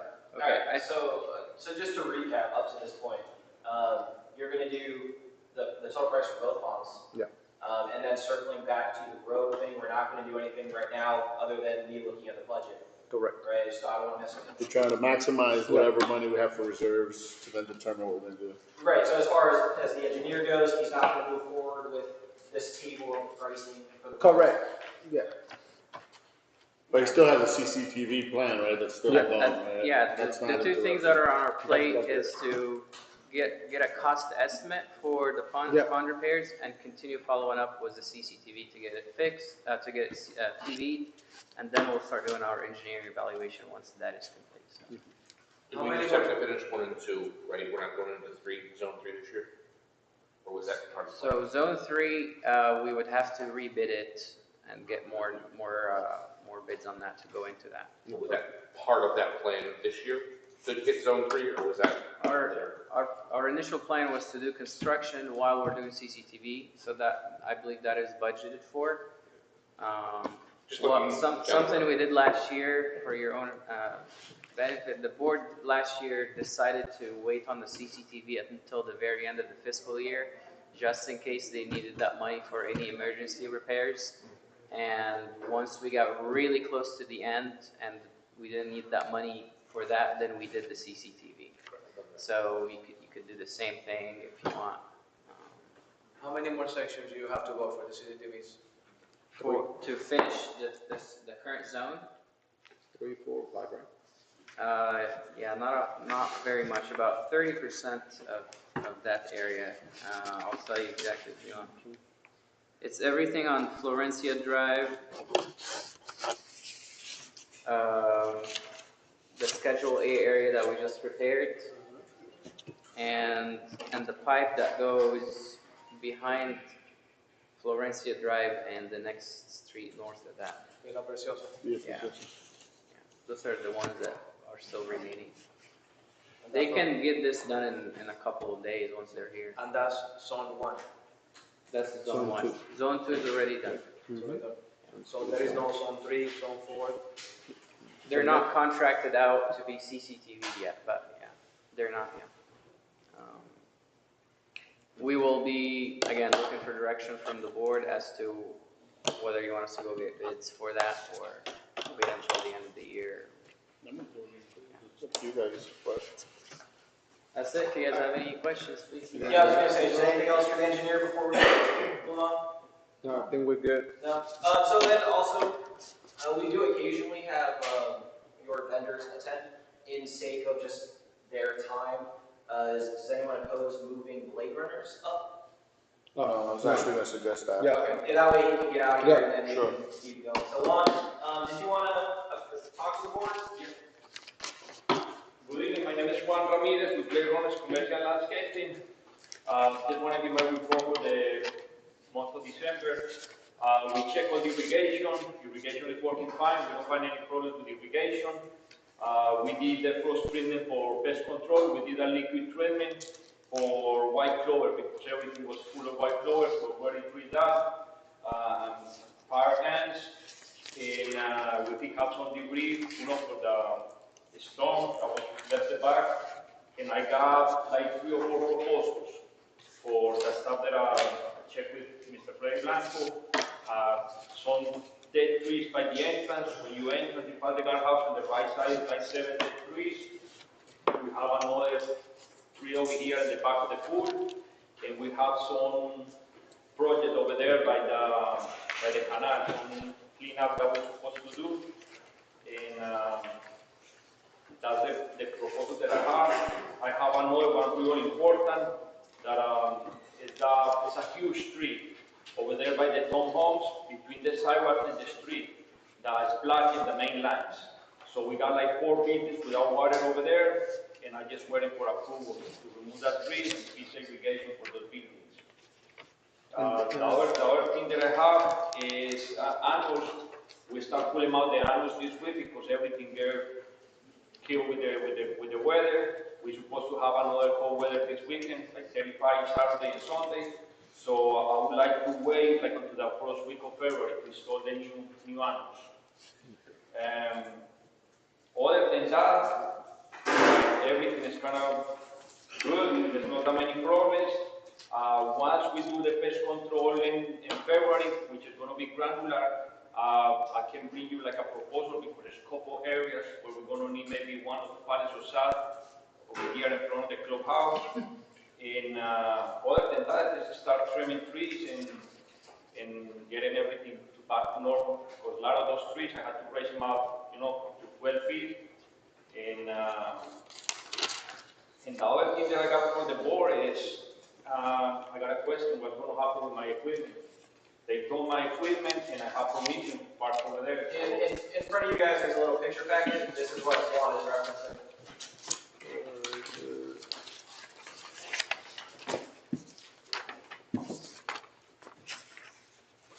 Sorry to take off when we needed to continue. And what was the reason, the towing? I just get tow reports that something was towed. I believe it was parked on CDD property without CDD permission. So, You say total amount? No. Do we have a formal policy as to how permission is requested from the CDD or how things like this come about? Because I don't think anybody has any orientation on that. So I'm just asking, what is the process? You should reach out to the district manager and ask for permission to utilize CDD property at that point. And again, I have to look at your processes. Does he reach out to the board? Does he reach out to the chairman and say, typically meeting, can they utilize the property? My understanding is, Freddie, you were involved in this and spoke to them and asked them to remove the property. Yes, the supervisor Coleman was in contact with us a couple of days before the beginning of the year regarding this equipment. I explained to the chairman at this moment I will be in contact with Larry Romeo to remove the equipment for the CDD property. One was agreed that was the CDD property, the information he shared with me was the supervisor Perez give the permission for parking on that side. By that moment, the equipment used by Blade Runner was used for a project for the HOA, but we never received an information by the CDD for using that equipment and the CDD area.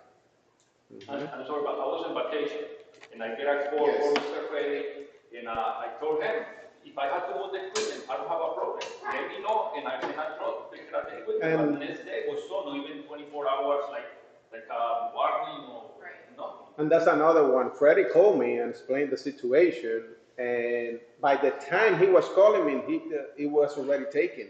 So we couldn't do anything at all of fixing the issue. Not less than 24 hours. Then that's something that is not treating good a vendor that is from the CDD as well. No, understandable. We always want to try and be a good neighbor or a friendly, working together, especially that this is your vendor on both sides. I understand HOA and CDD. Correct. The proper thing is if you need to utilize CDD property, you have to ask permission to do that. It is private property. However, with that being said, I know Freddie reached out to you, and I can't speak to the rest as far as 24 hours it was towed. I can't speak to that, but my recommendation would be to try and be let's try and solve the problem first. Correct. With your vendors, with the board, before we try and jump to do things. But I do understand also the big problem in Villa Sol with parking illegally and the tow. I mean, this has been going on for a few years, trying to get this rectified. So I do understand, if that would be our recommendation, is to try and let's work it out. Let's try not to, So, council, what is the current official stance of the CDD with regards to towing? Like, what is the process? What are the rules? Like, how can we prevent something like this from happening? Because, I mean, I don't think any of us should have the authority to wake up one morning and say, I'm taking that car because I don't like it because it's there. Because that vehicle was there several days. It's been there for a long time. Him doing weeks work in advance. Yeah, so we have a towing rule that's been in effect for a number of years because of persistent problems with bad parking, street parking, blocking driveways and things like that. The towing rule also is put together with a contract that we have with a tow company. That company has been given the rule. They have the right to come and patrol, and Correct. they do from time to time. The contract also has designated representatives from the CDD, which were the chairman and vice chairman at the time. Now, the chairman then is no longer here, and it would be appropriate for the board to review those designations.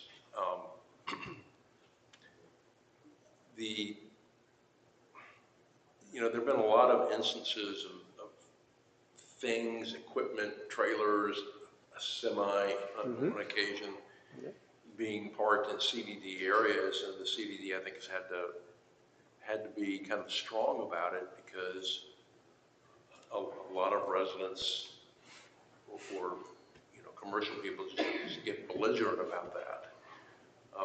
So there should be communication. There should be an ask of permission, and the CDD should designate a person to interact with the towing company because there are going to be times when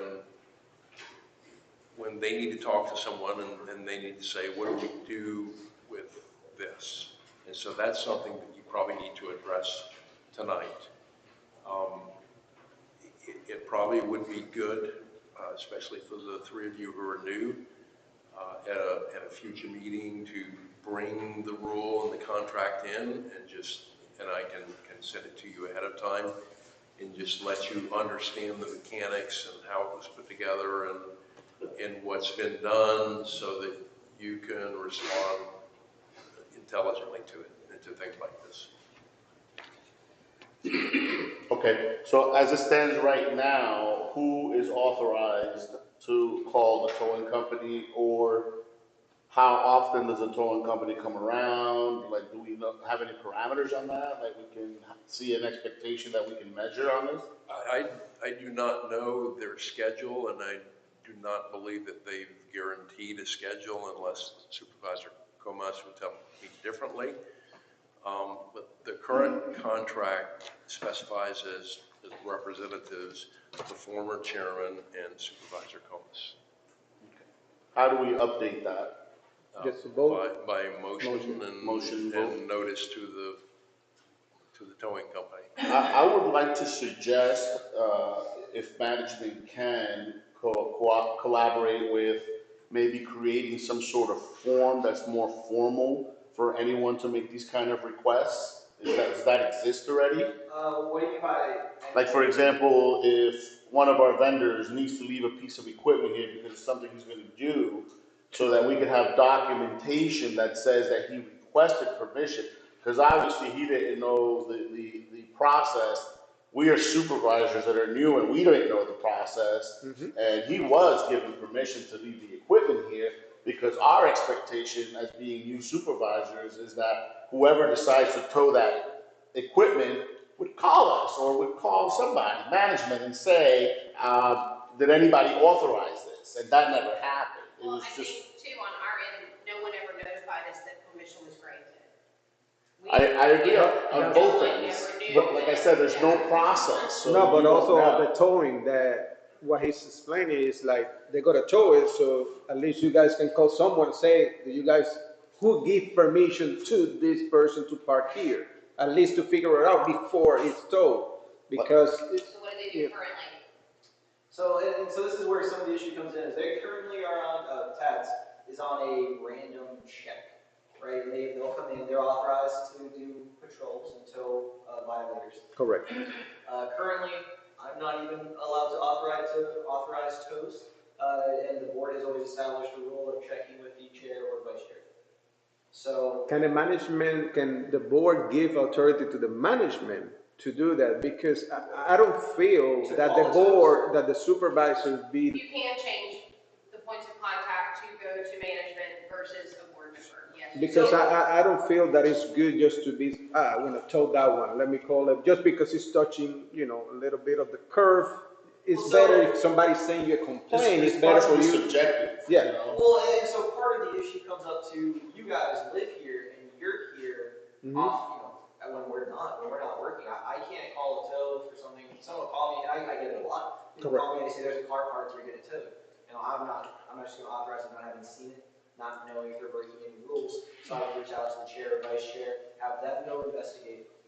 Now, if you're looking for. But if we create a form where people can submit the image, Yeah, that is doable. And then it comes down to, is this something you're extending to just vendors? Are you also extending this to residents? Because that opens a whole can of worms. In what sense? How many requests are you willing to grant? If your streets just fill right back up because I get 30 requests and you guys want to approve them all, where do you draw the line? Is the question. But it is something that we can explore. It's something that you can do. Yeah, I think we need to work out logistics on having a process where anybody, resident, board member, vendor, whoever, can submit something to see if they get approval, but it doesn't necessarily mean that you have to carte blanche approve everybody. I mean, you have to take the circumstances. I mean, besides him, we have a resident that I kind of said about, he was put a container in the street that he didn't intend to put there. The vendor that he hired put it there. You understand? And this is what I'm saying. There's other people that live here that do worse things and park in worse places and are very obstructive, and they go unchecked. Understandable. So I think there's a little bit, there may not be some misunderstanding, there may be. So the management company works at the direction of the board. We have no authority to make any decisions. We don't get to make decisions. We don't get to hire, we don't get to tow. We don't get to do anything unless we are given direction from the board. So if you want to come up with a policy, happy to do that. We enforce what you all put into place. That's our job. We enforce your rules, your policies, your procedures, and we take direction from the board and what you would like us to do. We carry that out, right? We also gather information to bring it to you to be able to make your decision I understand. So if you want to establish a policy procedure, we can absolutely do that. What I would recommend, put it on your next agenda. Yes. Board members, send in your ideas of what you would like to see a form look like, what kind of criteria you would like to do. You know, if they send in a request that says, I'd like approval to park here for 5 days, maybe the criteria is, yes, we will allow parking for 5 days in this specific area only. After 5 days, I mean, so kind of write down, and then we can send all of y'all's information out to the board. And then you can come to the next meeting and kind of, we'll put all that together for you, and then you can determine what you want to mark off, keep, and then we'll develop a policy and we'll put it into place. Is that good? Yes. Sounds good to me. Okay. And, but I think that we definitely should consider a motion on this issue to either cease towing until we can figure this out and do it right, or at least have 2 or 3 supervisors weigh in before somebody gets killed. So the problem with that is the sunshine law, which I'm going to talk about shortly here, because the 2 of you cannot get your heads together between a meeting and make a decision on any CDD business. But can the vendor contact us separately and let us approve it, or? No, I mean, you can't, so no one can do indirectly what you can't do together. So I could not go or the manager, if they had a decision, they could not go to you and start tallying votes because that violates the sunshine law. Okay. So there's going to have to be a delegation. Can we cease it? Cease towing? I mean, I don't know what kind of chaos that's going to provide your community. I know it's been an issue. And I wouldn't support ceasing indefinitely. I'm talking that right now the process is broken and people are Just to fix it with the for it. policy. You can't. So I mean, what process do you think? Because I think that given that kind of power, if you want to say that, to one individual, it's unfair to the entire community, and because it's so subjective. Yeah, the problem that you face is that most communities that do tow enforcement like this for street parking have roving security guards who do it, and they operate under Correct. black and white instructions, and so that it's not subjective. But that's a cost, and it's set up differently here. And you got to decide whether you're happy with the way it works or whether you want to do something different. To answer your question, there's nothing that says you can't put a moratorium on enforcement until you look at it or until whatever happens, whatever the trigger is that you want to put on that. The other question I had is, so is there a way that when management grants permission to someone to park or leave something in certain places or do something, that it could be publicly viewed that that person received permission on a certain date and where it's documented and any resident can go there and look and say, hey, that guy has permission, it's got to be gone by XYZ date, rather than it kind of being behind closed doors? Like a permit on the window? A permit, that would be, I didn't think about that, but that's kind of what I'm suggesting. You can buy the orange stickers or the little placards. I forget how much we bought. We bought some for another district. Then they follow the process. They submit the form. You allow them X amount of days. We fill out the little tag that says you're allowed to park here from this date to this date, hang it in your window. Once the date expires, probably if you don't have anyone on site that's going to enforce this, right?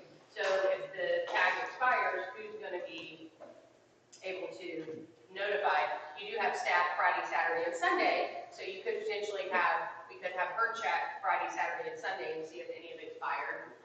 Yeah, well, at that point, I think it's the person who receives permission, it's on them. If they know it's gonna expire, they need to reach out to you guys in a timely fashion and get a renewal, right? If that's, it's gonna be granted. If they don't, then they should be taken care of by the tow company. So my suggestion is this. My suggestion is that we cease towing until we can figure out this process. And I suggest a process where people can ask for permission.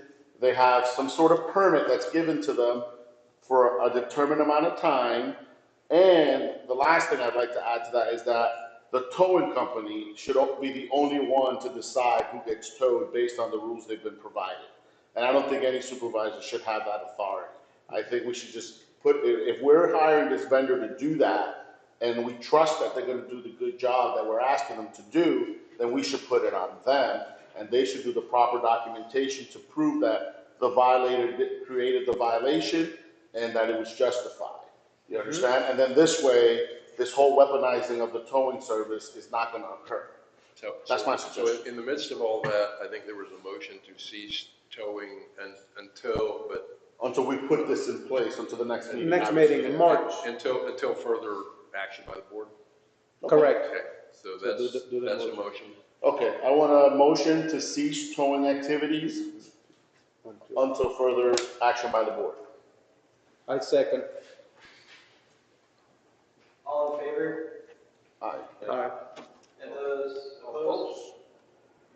Alright, motion carries. You wanna hear my opinion why I oppose? That is what is the reason why they have towed away 141 vehicles plus the equipment from the landscaping company. We're trying to keep the community how it is. We have a lot of people that they have many vehicles in their houses, so in order to do that, they use the street. Unfortunately, we don't have a lot of space. Most of the streets are narrow, so now, if we're gonna cease tow for 2 months or whenever that is, indefinitely or cancel it, whatever the board would like to do in the future, that's what's going to happen.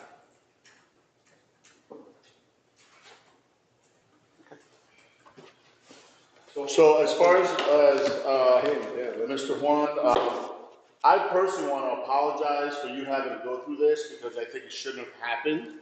I think we should have had better communication, and all of us should have been in some way informed that this was going to happen to you through management, obviously. And you know, it probably shouldn't have happened until you had enough time to move your equipment, since you were willing to move it anyway.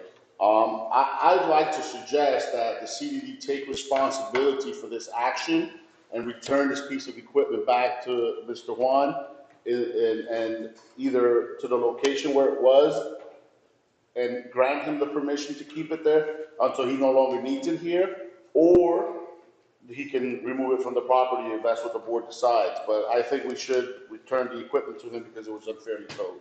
In working condition. Correct, in working condition. Well, so the thing with this is, if that's the way we're gonna do stuff, is we need to know that in advance, because I need to put the price in a flatbed truck coming in the morning, coming in the afternoon to pick up the equipment, because that's expensive. Yeah. That's the only reason we leave the machine here. That way we can save some money, you know, give a better price to the community. So if I had to take the machine, I don't have a problem. I got a truck over here, pick it up in the morning, pick it up in the afternoon, but the price is going to have to change.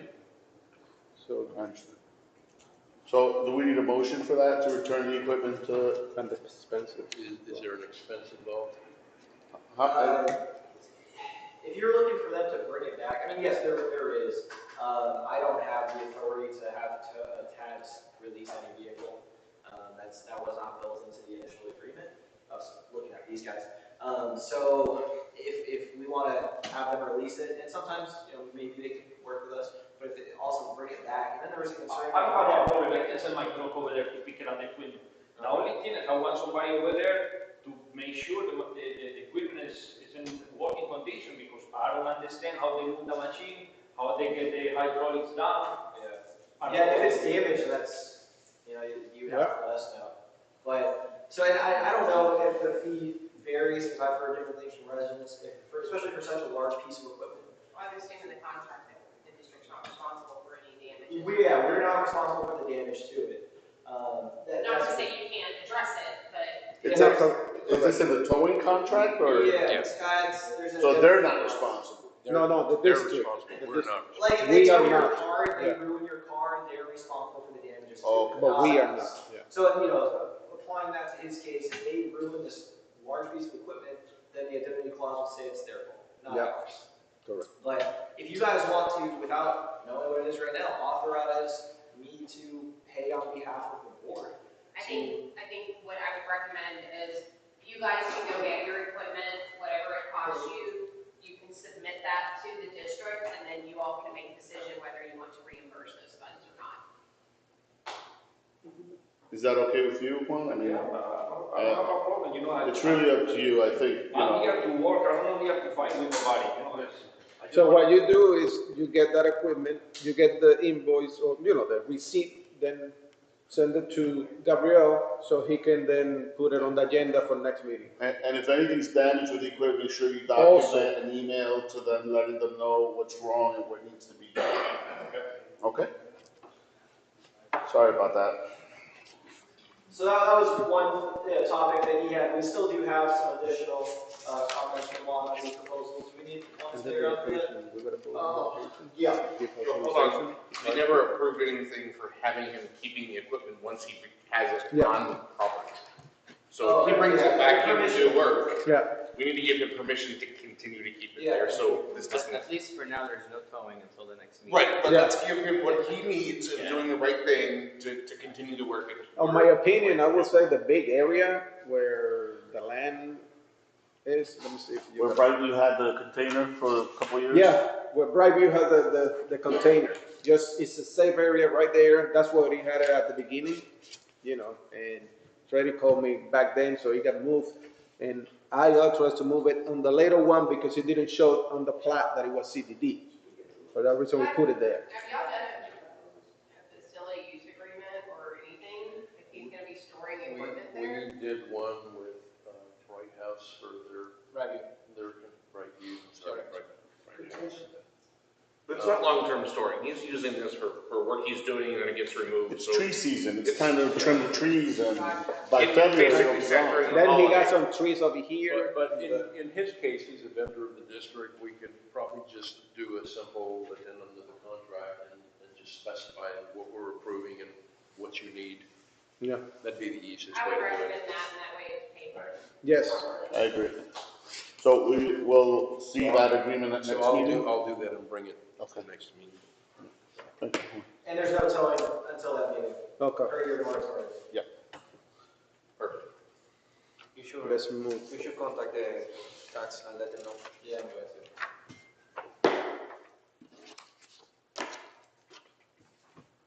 And I know you mentioned a tree on Okay, we got. Riachuelo, but it's not here. The inspection with Mr. Freddy, we find 7 dead trees in the right side of the property, once you pass the guardhouse. Yeah. I have a proposal. Yeah, if you have the package. Is that the Puerta del Sol one? Yeah. You're gonna see the three different proposals right there. Yes, one right, once you pass the gate, the right side, against the white fence, and once you cross the street, it's like another seat over there. That way. And you mentioned something about the main line. Yeah, It's it's a not, big one over there, by the homes. but it's not. Yeah, I give it to Freddy today. Yeah, that was a different proposal because one bring that one to there, that proposal is for remove the old tree in Riachuelo, drive next to the townhouse house, because that tree may only show the irrigation line for the townhouse. But I'm not sure if that one is really for the CDD. It's after the sidewalk, so. So how do we delineate But that? that tree in the past never was maintained for the CDD. Every single tree in the sidewalk is responsible for the resident, and CDD don't trim in tree in front of the houses or the townhouses. Never before. The only tree the CDD maintenance is right here around the Red Center, the main boulevard, and the palm tree, and the entrance of the community. But if it's so on I something- consider that proposal is known for the CDD. You But need it- to verify if those trees are on Yes. CDD property Correct. or HOA. Because on the plat it shows, yeah. Yeah, if it's CDD, Yeah. then yeah, you're responsible for them, but I would definitely check because you don't want to spend money Correct. on something No, that's for sure. not on your property. Okay. How do we determine that? By the plat, right? There's a few ways we can determine it. We can look into it and then I can let you know first thing in the morning. Okay. And I'll let you know exactly what the documentation is to show it. So Sounds good. So then. for this, do we have, So if you want to approve each of them, then we can just approve them in a blanket, just all of them. Do you want a motion to approve them all in the amount of $4,750? So what happened to going out and get 3 bids for all the brackets? That You rule, definitely do that as well. that rule doesn't apply here now? I'm not familiar with your individual bill of sale rules. Typically, if it's a small amount like this, you tend to, at least my recommendation, every district's different. When you have a vendor, it's, in my opinion, it's better to stick with your vendor. Correct. If you have someone else come in and do it and something happens and then there's finger pointing and all of that, it's better to stay with your vendor. If you don't think his pricing is good, then Freddie You would can- recommend to price check and go out and get, if he thinks their pricing is too high, you can tell him to do that, or you can require 3 bids. It's Yes. totally your call. So looking at these three, do you guys as a board have any preference on either approving or delaying this? So far, I'm looking at. So, do we have discretionary budgeting for landscaping? Or where's this money gonna come from? So you do have a budgeted amount for it, and essentially we apply all of this against that. So you have a yearly amount, and I'll pull it up. But yeah, essentially, whatever you set that mark at budget time, $20,000, right? You're budgeting $20,000 for the year for tree removal. Or How much of, You have other landscaping, and you have $10,000 budgeted for that. As of November 30th, you used $750. okay, of that Okay, so we got that. Again, I don't know if anything's come in after that, but essentially you budgeted $10,000 for other landscape, which would be removal, replacement, that type of thing. any other questions, guys? Comments? So Freddie, how important are the removals of those trees? 1 to 10. Well, for all with one, we have the 7-pine tree and the entrance Puerta Del Sol. That's as important to remove the house right there from the EM store. Also, we have the fallen tree behind the recreation center for safety reasons. That one's right there after the storm as well. So I was Regarding the section on the cleaning up service behind the boat ramp, that one is on the area that goes past the resident use of like a path or track to behind to the wetland area. Now, that property is still CDD property? We have that confirmed? Okay, because I heard through the grapevine at one point that some property around here was lost or somehow, and I just Yes, never and seen the that last- opened up. Years ago, that's how it was used because we have like a section next to the creek right there. When we have it in the past, have some trash can right there, and included some benches as well. One of my son, we walking all that area after the storm. We find several sand, bank of sand right there. So that's completely messed up right there. So the proposal just for cleaning out the 250 feet in the beginning of the entrance on that area, but after that area right there, after the 200 feet, that we have a several section with a lot of sand coming from the creek. So right now, it's not available for use. Yeah, so I definitely wouldn't wanna, open up access there where someone can walk back there and get injured, Is it possible to clean up some of it that could be utilized, or you think there's no point in utilizing any of it? At this point, I don't think so. It's necessary to spend this money to open that area right there. Any question there? And keep in mind, if you do approve all three of these, this is half of your annual budget for your common area. Your other, so you have other landscape for $10,000 and you have common area for $3,500. So you have about 13 and a half that you can apply to this type of work.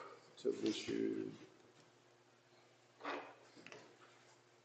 The program. Anybody have any comments, questions? And you don't have to approve them all. You can approve. Yeah, I agree. No, because I walked that area as well, and we need to start looking into the future. So if that's going to be utilized, we need to start cleaning, because if we don't clean it, then it's going to start growing more. So more expensive it's going to become just to get to the, like what you say, the sandbanks, and then start making it where it's safe for people. So the best thing is to come before, make it like a wall where people cannot go until that area. That's my opinion.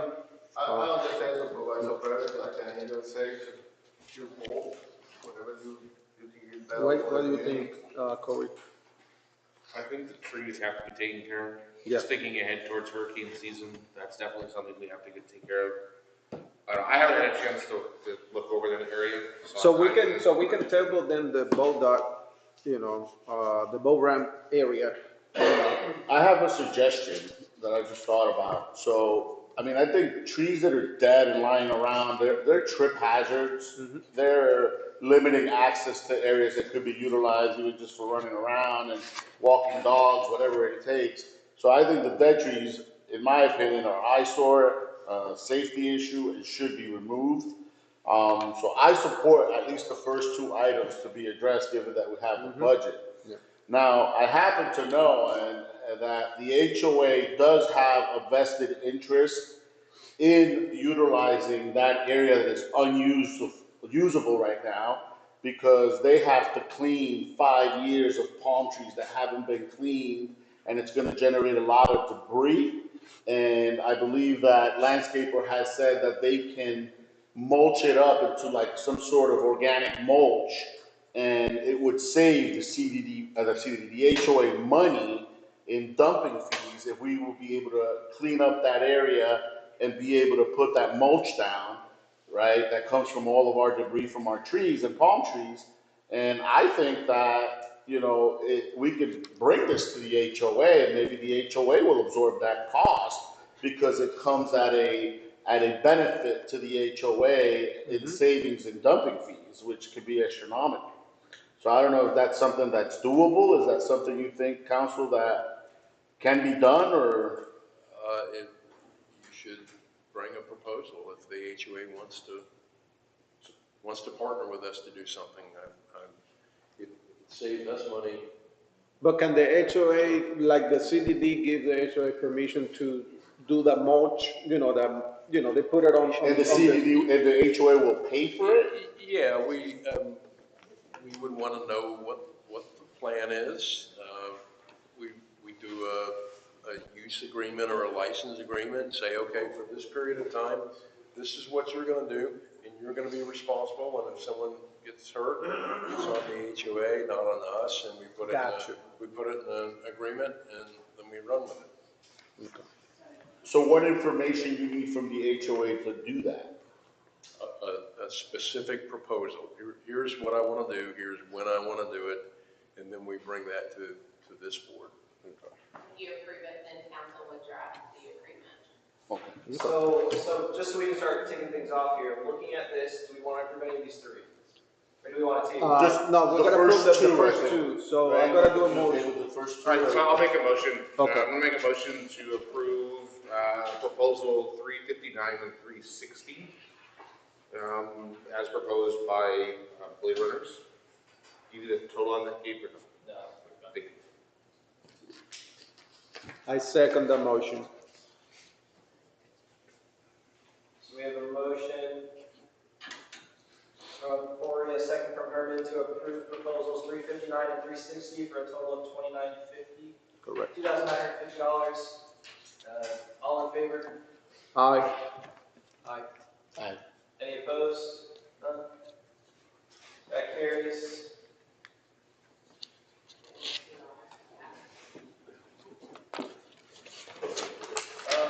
So going back to this one, based on whether who owns that tree is whether we remove it or not.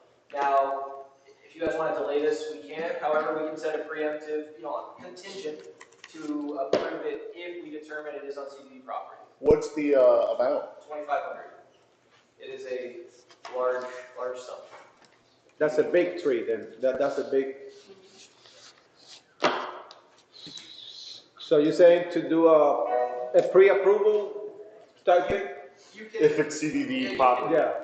So essentially, you can authorize the chair to approve this invoice outside of the meeting not to exceed $2,500 after staff determines whether it belongs to the CD or the HOA. If it belongs to the CD, we'll move forward with it. Okay, so do we have to do a motion on that?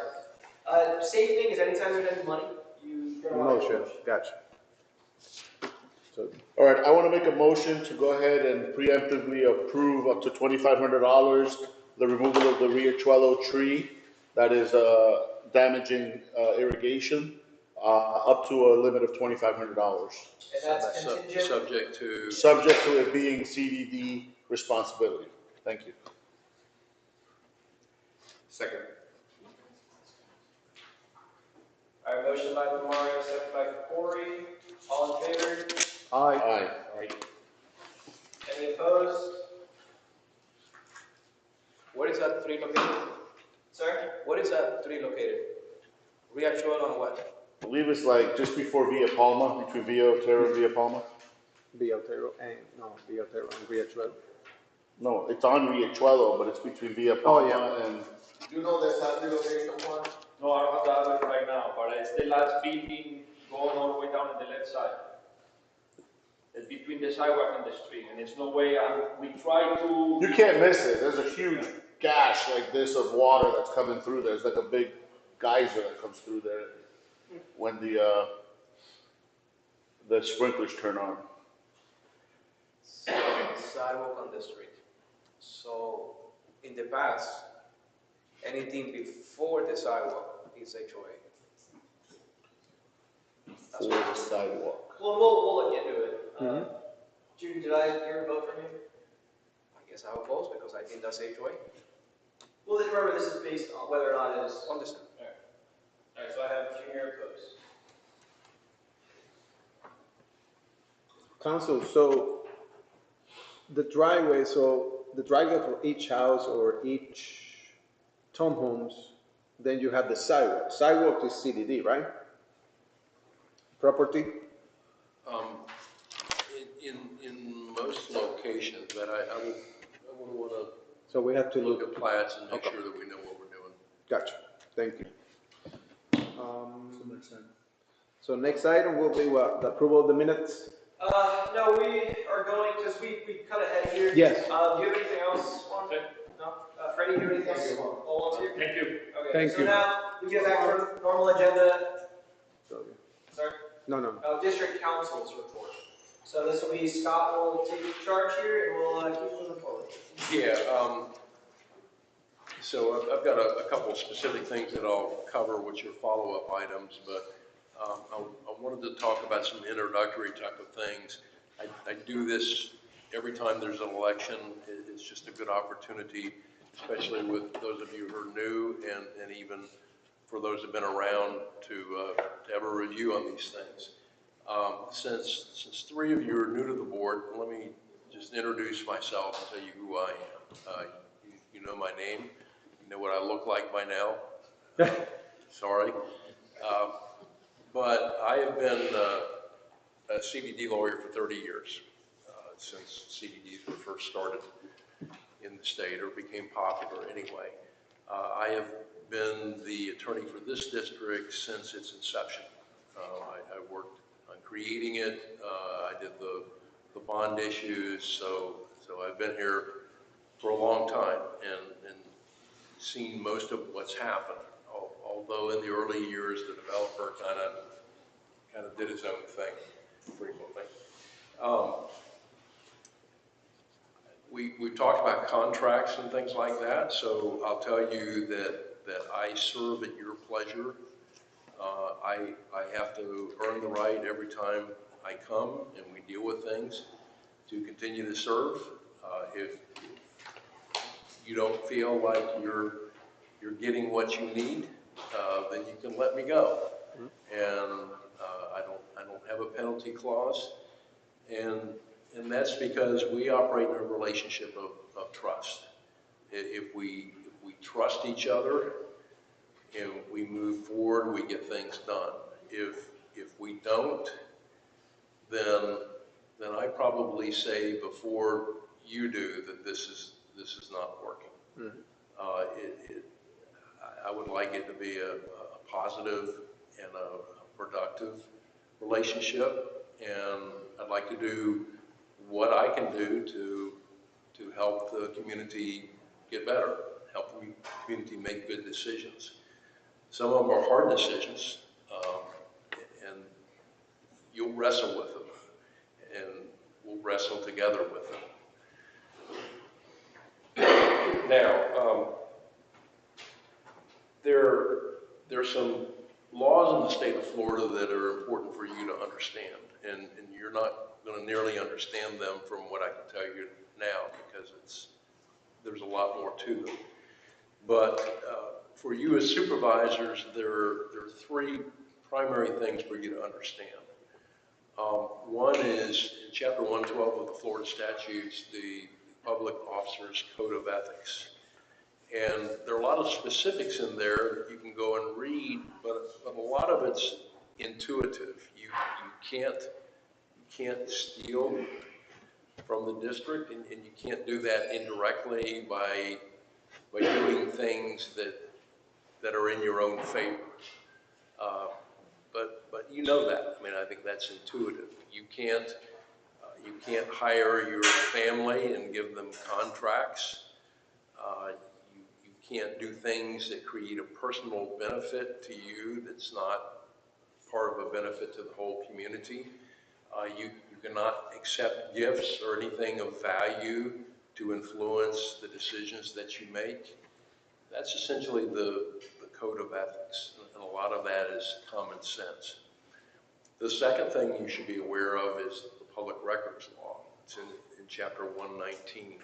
And with certain exceptions that are very specifically laid out in the statutes, everything that you do, every document that you create or comes into your hands, the recording that's being made of this meeting, are things that relate to the public business of the community. And public policy says that anyone is entitled to look at those.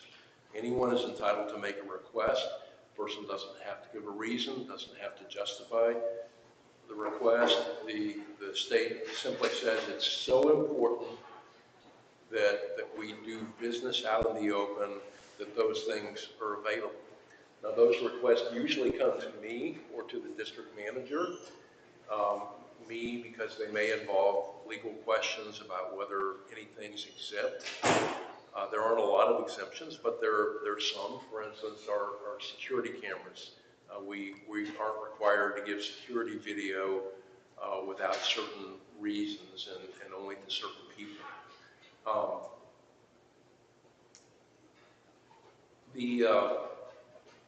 Things like your meeting notes that you're taking are public records.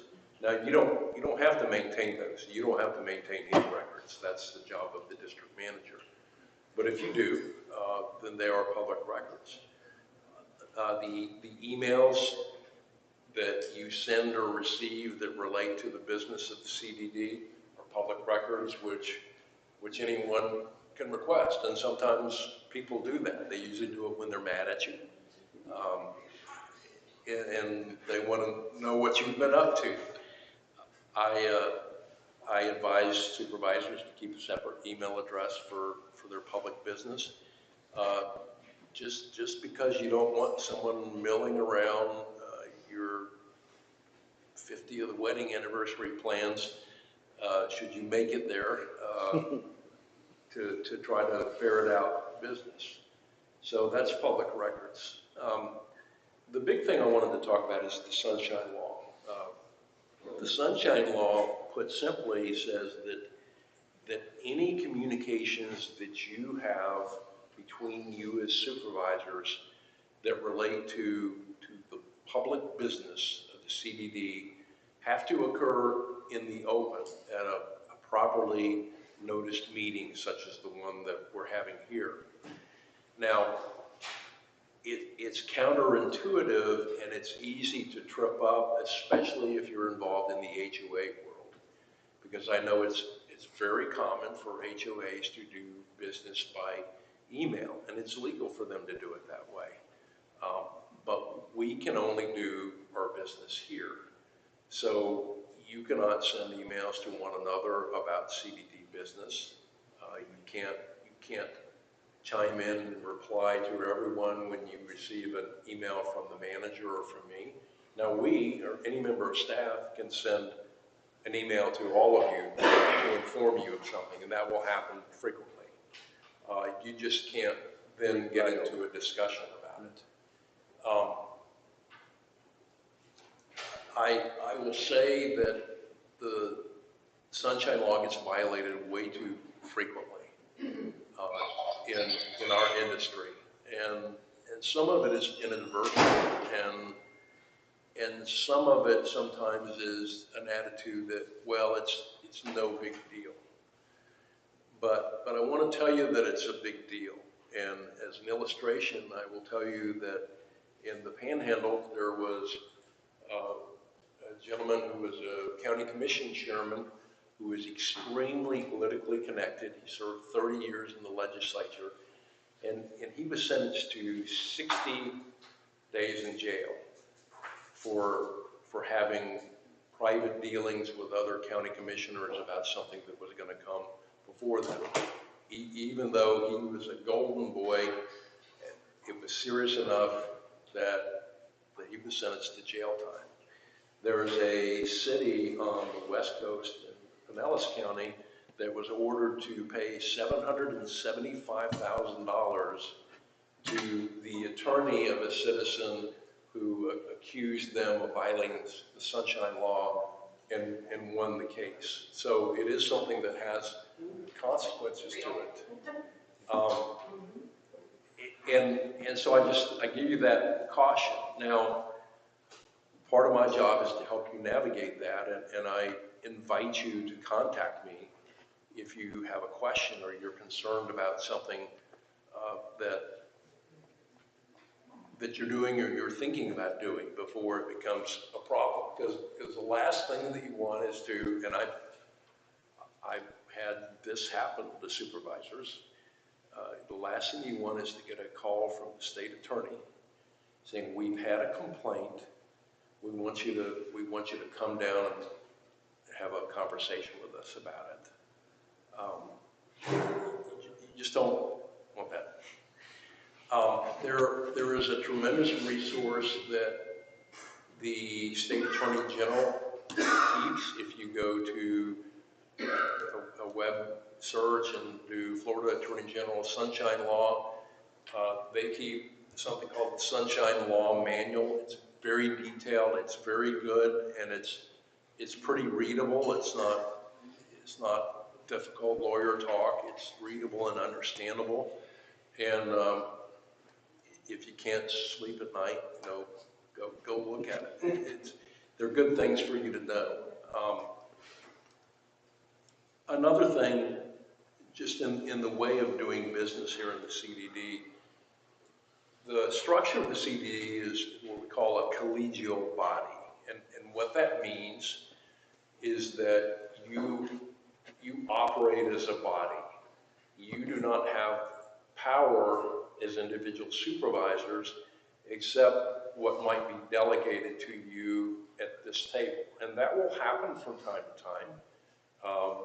You may be discussing the roads, and you may delegate for one of you to go to Peter's office and look at all the detailed maps and bring back a report at the next meeting.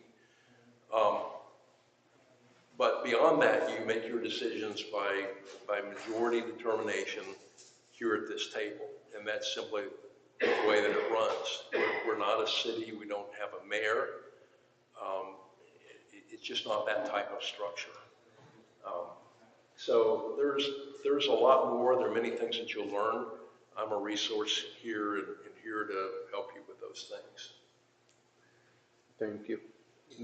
Now, any questions before I move on to other things? There's an item on the agenda that's called discussion of spectrum services, and I'll tell you why it's there and what I know about it. I know that there's been litigation between the HOA and its cable provider over what is viewed as a sweetheart contract with developer-related entities. And I'm aware that there's been a settlement of that.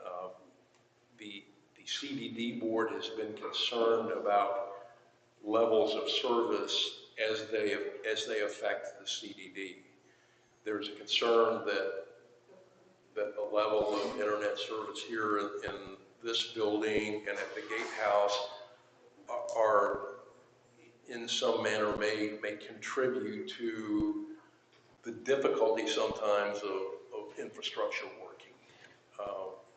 You know, the gate operation operates on internet service to an extent. I think some of your entry things here are dependent on that. And so the question posed to me was, you know, look at what the deal is, and is there something that we should be doing about our level of service? Now, No, I want to ask you one question about, so the CDD is on the bundle with the HOA?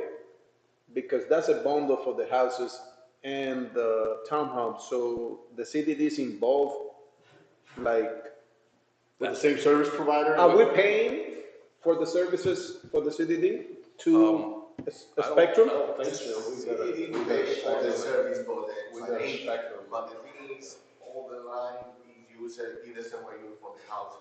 Okay, so that doesn't do anything with that. Okay, so this But the CDD has a direct contract with Spectrum. You guys take Spectrum, not okay, Universal Broadband. so that's nothing to do. I think that's right. So the concern is that we're in the same system, and I don't know how the system is operating for the houses. That's something the HOA deals with.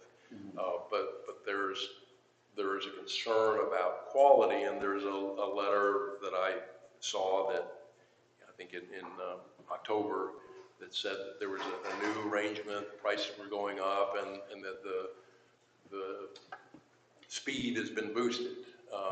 And so I think the CDD is just concerned that it's getting the same feed that's generally available. I believe Spectrum has services in the area that are even 1 gig. I mean, they go fast on our system. So, you know, I don't have it personally, but I know residents that have really high speed internet, but they pay for it. The bulk negotiation is just what everybody gets, including their HOA fees. So I don't think that, you know, the infrastructure should be affecting CDD when you're dealing directly with Spectrum. You understand? Because I don't think it has any play with what the HOA is doing. They're not touching any cable. They just, to give you this internet, they just send it to you. And in all fairness, the HOA, their contract with the tertiary provider basically is just a payment thing. We give them the money and they give Spectrum the money. And there's really, they don't touch the lines. They don't have a crew that comes out here and works on the lines. They don't do anything other than collect the money. So let me ask Junior, what concerns do you have about service? The cable system that is run through the community, HOA and CDD, was put in by the same person that has a contract with the HOA. That's why the CDD is getting involved. That's why we have the problems even with the cards, that they are not working, and even that we replace the motherboard, like you say, that sometimes you're having that problem. I know that you're going to report something about the vendor that came last week. So that's what I brought to the attention to the manager, that kind of service is affecting the district as well. Also, like you just mentioned, the entrance, that sometimes it's not connecting, it's getting problems at the guardhouse. That has to do with the cable system as well. And so if it has to do, if it's part of the system that circulates through the community, then you know, maybe it's a system problem that we need to deal with the HOA and try to address. If it's us and Spectrum, you know, we really have no interest in the negotiation between the HOA and the provider and the lawsuit. It's an interesting deal. I had a chance to read some things about it, and I could make comments about it that I'm not going to, but. So what Supervisor Coleman was saying, at the beginning of this community was built, yes, that Nancy Marchena created the infrastructure. that infrastructure is not in use anymore. That's gone. They used to have- Bright House put in all new cables to the whole community, and now Spectrum manage those connections. So any issue you have in this clubhouse or gatehouse or any house, you need to go straight to Spectrum, and Spectrum need to come and verify what is the issue on this specific building. Yeah, including the homeowners. The homeowners, when we have issues, we call Spectrum. They come out and fix it. VSO Broadband does nothing. Only collect the payment. But yeah, I think, so what kind of issue, is it just a connection issue? Is it a speed issue? Is it? Before you jump in, connection issue, and the issue with the Freddy, before you jump in, a technician was at my house, and what he informed me was that the cable system throughout the community is obsolete. Now, Spectrum is coming with more speed for the houses especially, for the new contract that they just signed according to that information that is shared between the board members. And it cannot sustain that kind of innovation or new kind of system that Spectrum has right now. So that's why you have all those disconnection between here with the system, with the cards, and with the entrance and the main at the guardhouse as well. That's what I was told by a technician. So do we have something in writing to that effect? That technician is wrong. No, do we have anything from the technician in writing as to what he found, what his findings were? that's technician used No, that he went to his house. Oh, that's the technician that serviced his house. Oh, I thought you said the technician that services here went to his house. I don't know. No, because I used to have 1 gig at my house and it worked perfectly, no issues. One thing that occurred at my house maybe about a year and a half ago is that I had an old modem because I'm a creature of habit and I just don't update stuff. And I had this modem that would go in and out, in and out. So all I had to do was call Spectrum. They came out and gave me a brand new wireless router, brand new modem, and problem solved. I don't know if that's the issue, but it had nothing to do with the wires coming to the house. It had to do with the fact that I had old equipment, and it did have also to do with the fact that I had too many lines active in my house, and I guess that draws strength on the signal, and they had to put some like booster thingies on there. So I don't know. I think the answer should be to get Spectrum to come and figure out what the problem is. Yeah, and you know, we can look into it. I really wanted to just follow up on an earlier request. I understand. And report what I had found out. The other thing that I'm working on, and I think it needs to be presented fresh to you as a new board. The board prior to the election has had some conversations about use of the clubhouse policies. A particular hot topic has been, should we require security to be hired by people throwing parties and things like that? And the board has had some discussions. We've talked about amending our rule, but I did not want to schedule a public hearing tonight, which we talked about doing, and ask you to vote on a rule that you've never seen before. So I will be presenting you in my report at the next meeting just some background on where we are and what discussions have gone on about the topic. And it's an important topic. You know, there have been instances where there have been vandalism, where there have been things that have gotten out of control, and the board will need to wrestle on how to deal with those issues. What's the right thing to do with that? So in my next agenda, I'll be presenting some materials to you to generate some discussion among the board about those topics. Okay. Yeah, I had a question along that situation. Is it customary, or is there a law or rule in Florida that requires CDDs to charge HOAs for utilizing the community space? It's a matter of policy, and different CDDs do it different ways. It's not unusual just to have a cleaning charge as opposed to a rental fee.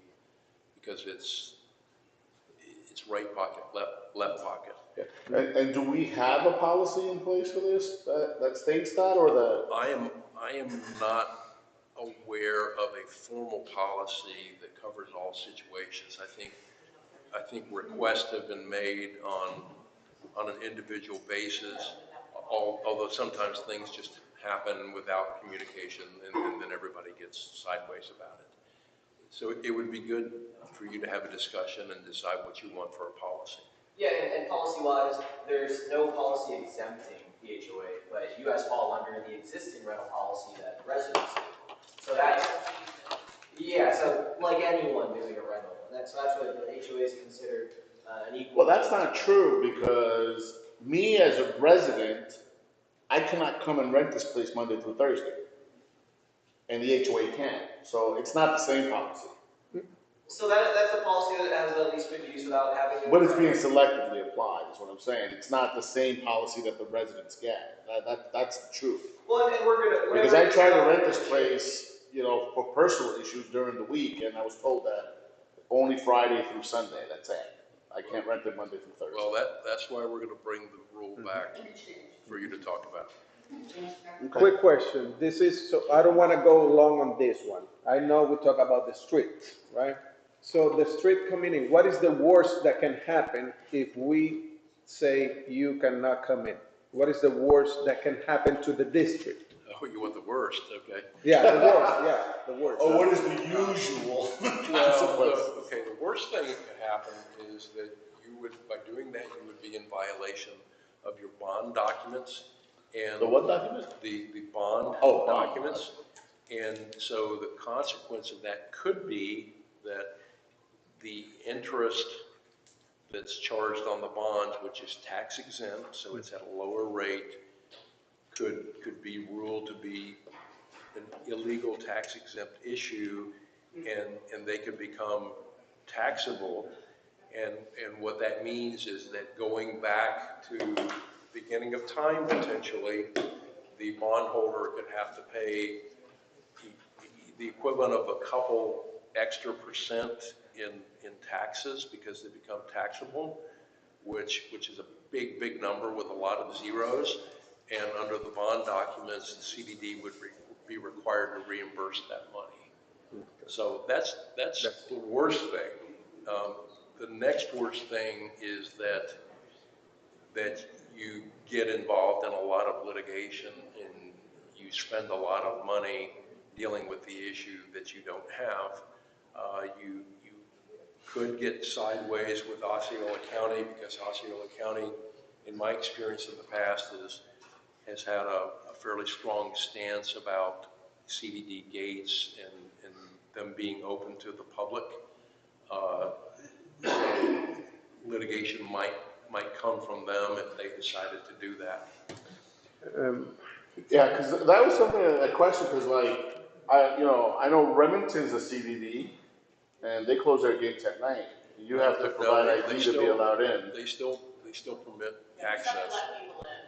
Correct, and they're public roads because they are green signs. Ours are, and that's another one that I'm kind of, how I can let somebody in while us as a district, only us pay the bonds, only us pay everything that we need to fix. Nobody from Ceravela or Eagle Bay or any other community pay any taxes for this community, but we need to let them in. You know what I'm saying? I just want to know what is the draw line. Because of a provision in the Internal Revenue Code that defines something that's called private activity bonds, and what it says without the ugly stuff and the boring stuff, what it says is that you can't use public money to create a private benefit. And one of the long-standing interpretations of that is that roads built with public money are publicly accessible. And so there are things you can do to create a level of security. You can ID people, you can collect ID, you can photograph license plates. So you can't deny them access if they don't have it. But you still can't deny when you have bonds, you can't deny access. So if the bonds are paid off, then that's it? Then it can be private? In Osceola County, I think that would be a tough read. There is an opinion out there that with bonds paid off, you could provide some level of access control above what you can do with the bonds. Gotcha. Let me just say it like that. Okay. Now, what, in your experiences, I know you've been around a while and you've dealt with a lot of CDDs.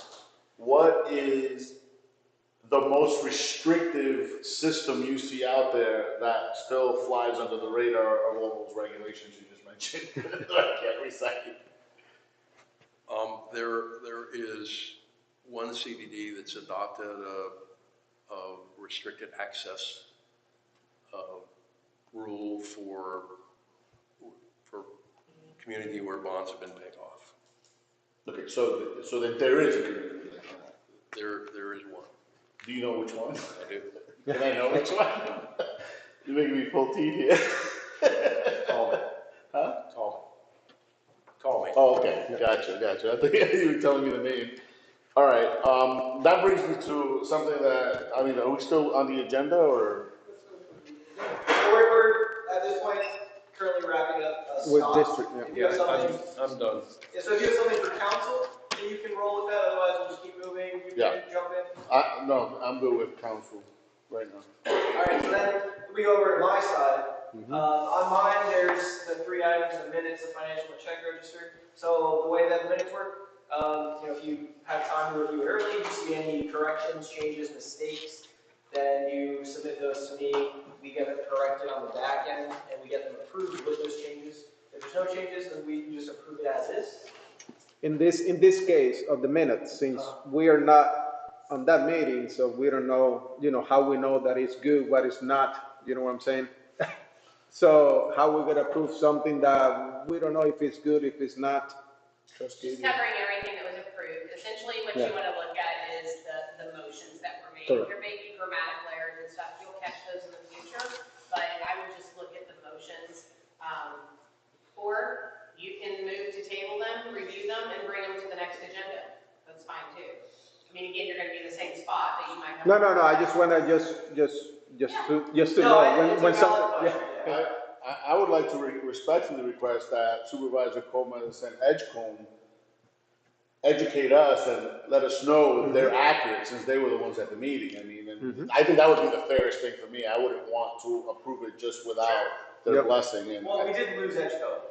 He did jump off. Oh. no, today, but I'm saying it doesn't have to be done So today. we have Junior to verify. I was ready to tell you that, to correct the minutes, because on line number 20, Ms. Janine Alexander wasn't here for the last meeting. She hasn't been here for a year. So I don't know how her name got in there.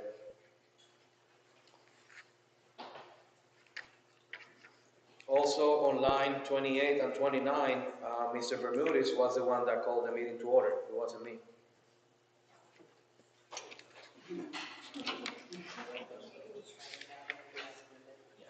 Was that all the ones you had? And that was it. Short and simple. So now it would be to approve it with his corrections, having verified everything else is accurate. So it'd be a motion to approve the minutes as amended. I submit the motion myself. Okay, I second. All right, so Junior motion, second was Kerman. All in favor? Aye. Aye. No opposed. Thank you. Next we move on to the financial statements and check register.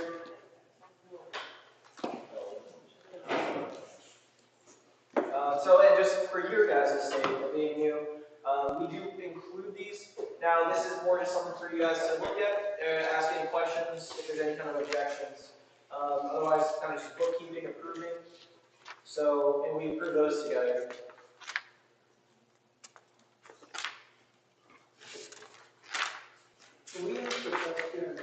That is up to the board.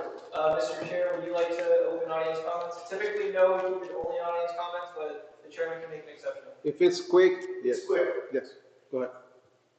Question is, for instance, and I'll say the name, let's say one of the board members, Michael Edgecombe, who's being paid by our tax dollars, his appearance at the meetings is really never, and he's hardly ever on the phones because the calls drop. Is there any recourse for that? Since we voted him in, or he's being paid? No. There is no recourse for that, unfortunately. Okay. And to my knowledge, unless the board has a different policy, he doesn't get paid if he does not, at least on the phone, right? He's got to either be on the phone. Well, he's got to be on the phone. We haven't dealt with, dropped phone calls, but, I mean, the statute says $200 per meeting, and it would be hard for us to whether he's kind of parse that. Well, he's got to be in attendance, either on the phone or in person. Yeah, your primary question was, what can we do about him? Can he be removed? And the answer to that is that only the governor can remove a public officer in the state of Florida, and that usually is only done because of an indictment for a crime or some serious malfeasance. Counsel, now that he mentioned that, when he's on the phone, or whoever is on the phone, whoever supervisor is on the phone, that counts to quorum or not? Because I read somewhere in the statute that it doesn't count to quorum. The quorum has to be of people in the room. Basically. Now the votes count. Okay. But the quorum, so whenever there's a meeting, there have to be 3 of you physically present in the room. Alright, so and that to just recirculate, that's why we ask for attendance beforehand, so we can guarantee a quorum in the room. So then back to this, any questions on the finances or check register? I was looking at the checks. What is this dump fee, the waste management, like $600 and something every time we pay in? The waste management company, that's for the dumpster right here. But that doesn't get out of whatever taxes we pay in here, or? No, commercial dumpers are usually a separate fee schedule. It's different than your residential. Gotcha. If there's no other questions, we just, for sake of your guys' time, we start kind of pushing things through here. Any other questions on the finances or check register? Otherwise, is there a motion to approve them? Page 72, I got a quick question on regards of the net change in fund balance. Does that mean that year to date we are under? So, if you remember, we receive our money in chunks this year. So we have not received the revenue to offset. This is the operating balance, right? So we've, so through the year, you will see these numbers change. So for you guys, we collect the taxes, get a big lump sum every 4 months, and you'll see these numbers change throughout the year. Gotcha. Your, what are they, 7%? Yeah, you guys are only 7% collected as of, this is November 30th. So, financials for December will be more positive, more revenue coming in as people pay. And we will always look at it. Typically, most districts hit 99% collected. You might have one person that didn't pay, for whatever reason, but most districts do collect, and that is something that I will point out as we go on if there's any kind of irregularities or at budget time. And if you look at the financials, every month that you get up in the revenue section, it'll tell you, it's under special assessments dash tax collector, and it'll tell you what you budgeted, which is the amount you should collect, and then if you go over to the right, it'll tell you what percentage you've been collected as of that date. Okay. Yeah. Any other questions, or we have a motion?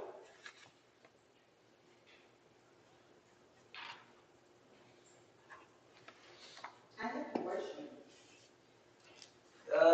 Typically, we don't do audience comments, Mr. Chair. If it's quick, because we are crunch time. This is regarding the removal of the car. I didn't understand very well. It is suspended? It's suspended until next meeting, until we work with them. Huh?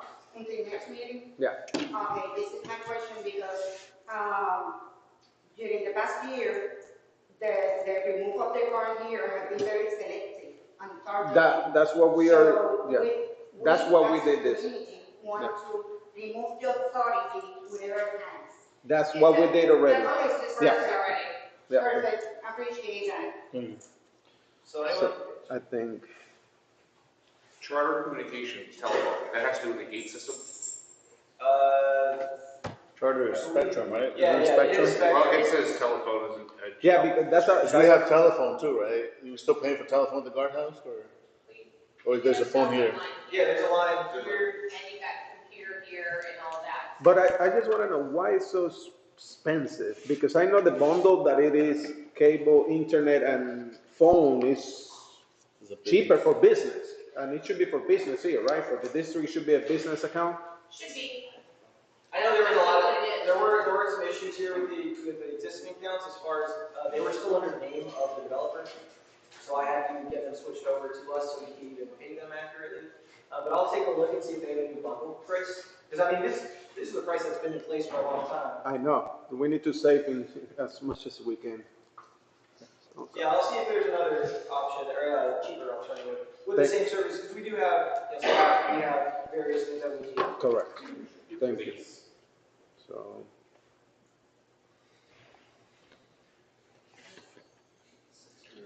So, are we good, guys? So somebody wants to move to approve this? Anybody? It's just to accept your financials and your Yeah. chart record. Yeah, just, officially, Yeah. at this point. I move to accept the financials. All right, the motion from Mario in a second. Second. Corey, all in favor? aye. Aye. None opposed? Thank you. I do have one more thing that followed to last meeting where we had discussed Ramco. There was an initial proposal that was accepted for $87,000 and 24/7 virtual monitoring. Now, at the time, we did not, so in front of you is an updated proposal. But at the time, we did not approve the installation costs, which amounted to nearly $30,000. And so we had to, not only, there's a bundle of installation costs. So we had to, the motion was to approve and verify termination contingent on scheduling with Ramco. Now, because we did not approve everything entirely, we cannot move forward with that. So in front of you is updated pricing from Ramco, and they provided me a timeline, a general timeline there, 90 days from approval to installation. So we have 3 months. Now, the question came up about auto renew with Vera, and I talked with Scott, who was in the agreement, and Scott, I believe you stated that there was no auto renew period because we had terminated the annual contract and moved to a monthly basis. Yeah, we sent a letter March of last year indicating that we did not accept the auto renew and we did not intend to do that. So we've been operating since then on essentially a month-to-month basis. But there's a separate contract for cameras or something with them, or is it just the gate, that's it? 2 cameras, the gate, and then they have a contract with us for this camera system. Well, those contracts are separate, or they're all under the same contract? They're separate. Okay. So the only one that we have. This, I'm pretty sure, has not been terminated. Okay. And what does this contract provide? Because I know there's been incidents here that have never really held anyone accountable. And I feel it's kind of money in the wind that we're able to see that people are getting hurt, bad things are happening, but we're not really doing anything about it. I mean, I can put that before the board and we can talk about that and revisit it. But basically the idea was to provide a level of security gear that could be watched in real time to see if people were coming in after hours. We had some incidents where people were doing things. I don't know how that's worked out. It's still happening. And this Freddie works very closely with that. Yes, the system that are working is like you said for checking all the time, real time for the people is access to the pool. The section right here behind the building. The whole way behind the building. That's the only thing that better have the control. The oral camera system is property for the CDD, and that system is for right here, the building side, and the gym, and the parking lot, and the basketball court as well. So I'm looking at this, and I mean, we're looking at almost 10 grand here per month for Invera. That gate has not been in operable condition for several months now. I mean, the parts have been operable, but not the entire system. Going back to 2 years ago. Correct, as it was intended to perform. And I think this is kind of money in the wind, to be honest with you. It's not serving its purpose. I think it's a lot of money. I think we're looking to replace them with Ramco, who is basically offering another Invera system that we're going to pay for, and it probably will be deteriorated within the next 2 years, and we'll be in the same predicament we were prior to Invera. So I don't know. I think we're wasting a lot of money on something that's not serving its purpose. I think that with the financial situation that I'm hearing throughout this entire meeting, I feel that it's more productive and more effective if we get rid of the Invera and all the camera monitoring we're paying for and just use the system that we own and maintain it properly and bring in a live security like we used to have back in the day. And I think we're going to spend a little bit more, but it's going to be effective. And we're not going to have people hanging out here, and we're not going to have all this stuff that we're seeing. I mean, to me, you know, the biggest safety issue here, that someone's going to get killed. These drag racers are here almost a couple times a week doing donuts on every corner. And I've seen someone flying down my street at about 100 miles an hour with their headlights off in the middle of the night, swaying like this. It was the scariest thing I've ever seen. And it's just a matter of time before something's going to happen. And I think the presence of security, it's kind of a moving target, right? So no one knows where the security guard is going to be at any given time. And it provides a more effective way of keeping people that don't belong here or that are doing things they're not supposed to do from doing it. And I think we could also probably afford, in addition to that, to maybe have some extra police presence here. I was going to ask you about that because we talked to, maybe like a year ago now, right? Or 7 months ago, something like that, when we had the very big problem with the young kids hanging out here all night. We called the cops a couple of times on them. The cops came and they go, well, if they say they live here, okay, they live here. We can't do anything. And I'm like, it's 2 o'clock in the morning, it's 10 o'clock at night, everything's closed. And they're like, yeah, but where's your signs? There's nothing here that says that you close at 10. It says the recreational facility's closed at 9, but the pool doesn't say that it's closed. Well, it's in your policy, your rules and procedures, which again. Correct, but that only applies to residents. That only applies to residents, not to strangers. And our problem here is, I'm sure some residents are involved in this, but the majority of the trespassers here are coming from the neighboring communities. You understand? And they're, you know, either teenagers or young adults. I mean, they're all between like somewhere 15 to like 20 something. I mean, I know the ones that are speeding around here in their 20s. Some of them do live here. But, you know, I mean, it's very concerning that people can come in here, do these kind of things and get away with it. And there's nothing that we can do with police presence. We can't do anything because the police said, well, as far as we're concerned, after that pool gate, it's private property. And if you are saying that your HOA, and this belongs to the CDD, that's a problem. If you're CDD and you don't have any sign that says that they need to be trespassed or that it's resident use only, then we can't do anything. They can come in here. You understand? So my understanding is that the police had recommended on these occasions that we caught. Actually, Supervisor Edgecombe came out on one of those occasions because he thought he could trespass them, and it didn't work out. You have to have a trespass agreement in place with the That's also they say, yeah. So that's where I was headed to. So you don't have one. that's exactly what the sheriff said, that there needs to be some sort of agreement with the sheriff's department so that they can do that, and they need to know what the rules are. And they also recommended that we upgrade our signage to reflect that. You can put that on there as far as your signage, but so the way it'll happen is Scott will have to draft an agreement. It's a trespass agreement with Osceola County. There's a form you have to fill out. The district gate can fill it out on behalf of the district. And then you're going to have to, the board's going to have to appoint a district person, because when they come here to trespass whomever, someone that represents the district is going to have to meet the officer here and say, yes, that is private property, we are trespassing, we do have a trespass agreement in place. Yeah, Correct. I'll initiate that with the sheriff. Now, is there any way to require that people that utilize our facilities have ID and access card at the time that they're utilizing our facilities? Because I know some residents jump the gate, they don't have access, they just jump the gate. Yeah, we can't. Enforcement is very difficult if you don't have a live body there, but you can.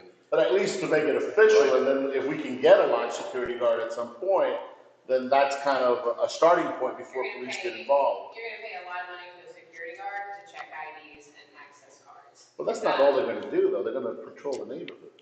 Right, but in order to get in place what you're wanting, you're gonna need a body posted here all the time. You can't have them go and then go work the neighborhood and come back. Well, You're gonna have people getting in. It's random checks. This works at Wyndham Lakes. At Wyndham Lakes. That's a different story. What you were talking about to begin with was to have checking on a regular basis. No. I'm saying that if there's people here, security guard can randomly come up and say, can I see your ID and your access card? If they don't have it, you have to leave. Absolutely. You understand? That kind of stuff. I'm not saying that, for admission, right? That's the other thing. I spoke with somebody who has worked with CDDs in the past, and they said that by law, which I didn't know this, that we're required to have some sort of policy that states that we charge X amount of dollars for non-residents to utilize our facilities. You don't have to. Okay. It is recommended, and Scott can give his opinion on this, most districts, because the goal is, right, you don't want outsiders to come and be able to use your facilities. You are a public place, so they can, so what most districts will do is put a non-resident user fee in place. And typically that fee is usually the highest level of assessments that you as residents pay. So if your highest level assessment is $3,000, then in order for Joe down the road who lives in another community, he wants to use your amenities, then he could get an annual pass for $3,000 a year, but it's only going to give him access to the pool and the gym or whatever you deem. And Scott can get into more specifics, but I don't think by law you have to have that. No, it's a best practice. It's a recommendation for sure. Can we do it for the gate? And charge, entrance? Yeah, it's not a law, but it definitely is highly recommended. Your other comment, the requirement to have an access card with you at all times while you're here is already in the rule. It is, okay.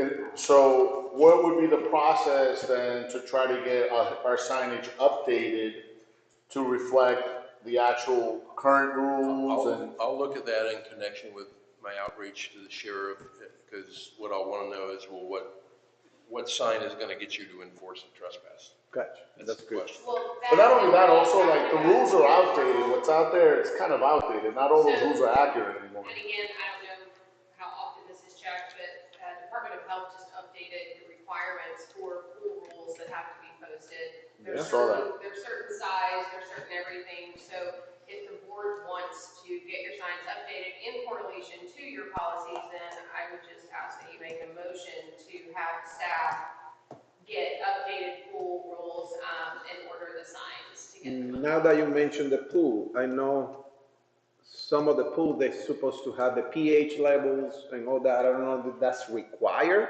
on the signage. No, okay. But your pool vendor has to, and there are random checks from the health department, and if the health department comes out here and the chemicals are off, they're gonna shut the pool down. It's happened before. And it's very easy to do, especially when you have a lot of people in there, and they'll reach out to your pool vendor comes out and corrects it, Department of Health comes out and rechecks it, and then they open it back up again. So to do a motion just to do the update signage, price, Just directing staff to, Now, will we, I know sunshine law is in the way, but do we get a say in what the signs look like? So and what they're Gabe gonna? will do is Gabe will get the correct ones from the Department of Health and make sure as far as what needs to be done. I know they've changed a few things like the font, the size, and a few things, and he'll get it done, a draft, with your current rules. He'll send it out to the board, and you guys can put it on the next agenda to make sure that that's what you want. Yeah, it is going to be based off your existing rules, though. So if you change the rules, you got to change the signs. Correct. Got you. So it'll be Okay, based so off it's the better to existing. revise, to revise the rules before, yeah. And he'll get, Gabe will get a proof. He can send that out for you guys to review now, and then you can put it on your agenda, and then you all, as a group, can decide what you want to do. Can you so include in that work to try to change any signs on our facilities that have any supervisor names on it or previous supervisors' names on it? Because there's some signs that have even tape blocking names. And also the rules over here, they have names at the bottom They as just well. put tape on them, and it just doesn't look right. You know, I think no sign should have a supervisor's name on it because it's something that's temporary, and we don't know what's going to happen even after this meeting. If I'm going to walk out and get hit by a car and never come back again. So, As long as it's a board consensus to remove those, then we can have staff remove them. Okay. the removal is part of it, but I also, some of those signs have rules that are essential. So I think it has to kind of happen, you know, take one down, put one up when it's needed. If it's not needed, it could just be taken down, I think. Yeah, I'll get with Freddie so you can show me where all the signs are at, because I know the ones here, the ones out there, in case I'm missing any. Okay. So you need Signs a, will be in English and Spanish. Need a motion to allow staff to do that. Okay. I want to make a motion to allow management staff to review our current signage and update it to meet compliance and accuracy of our current rules.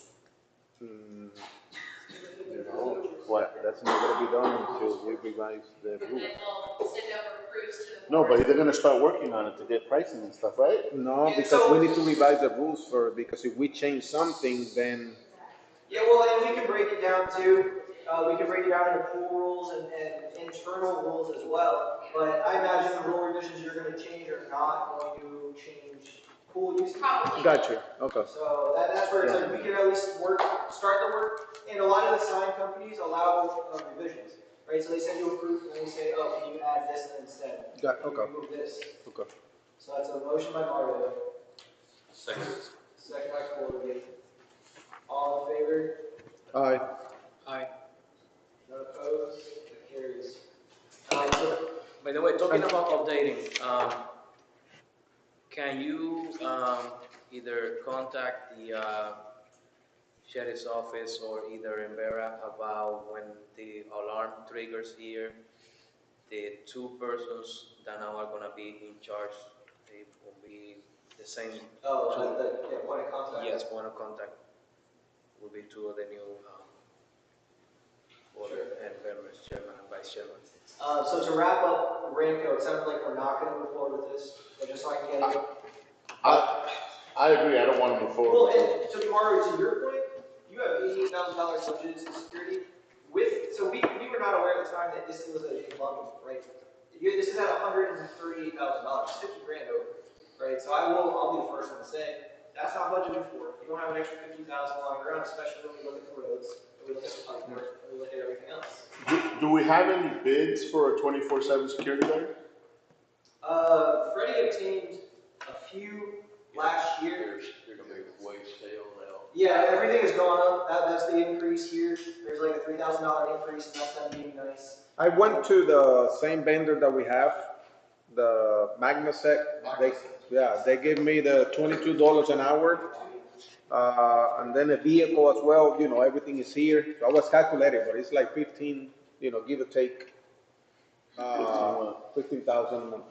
A month? You can take that back and then put it on the agenda. Give it to Freddie.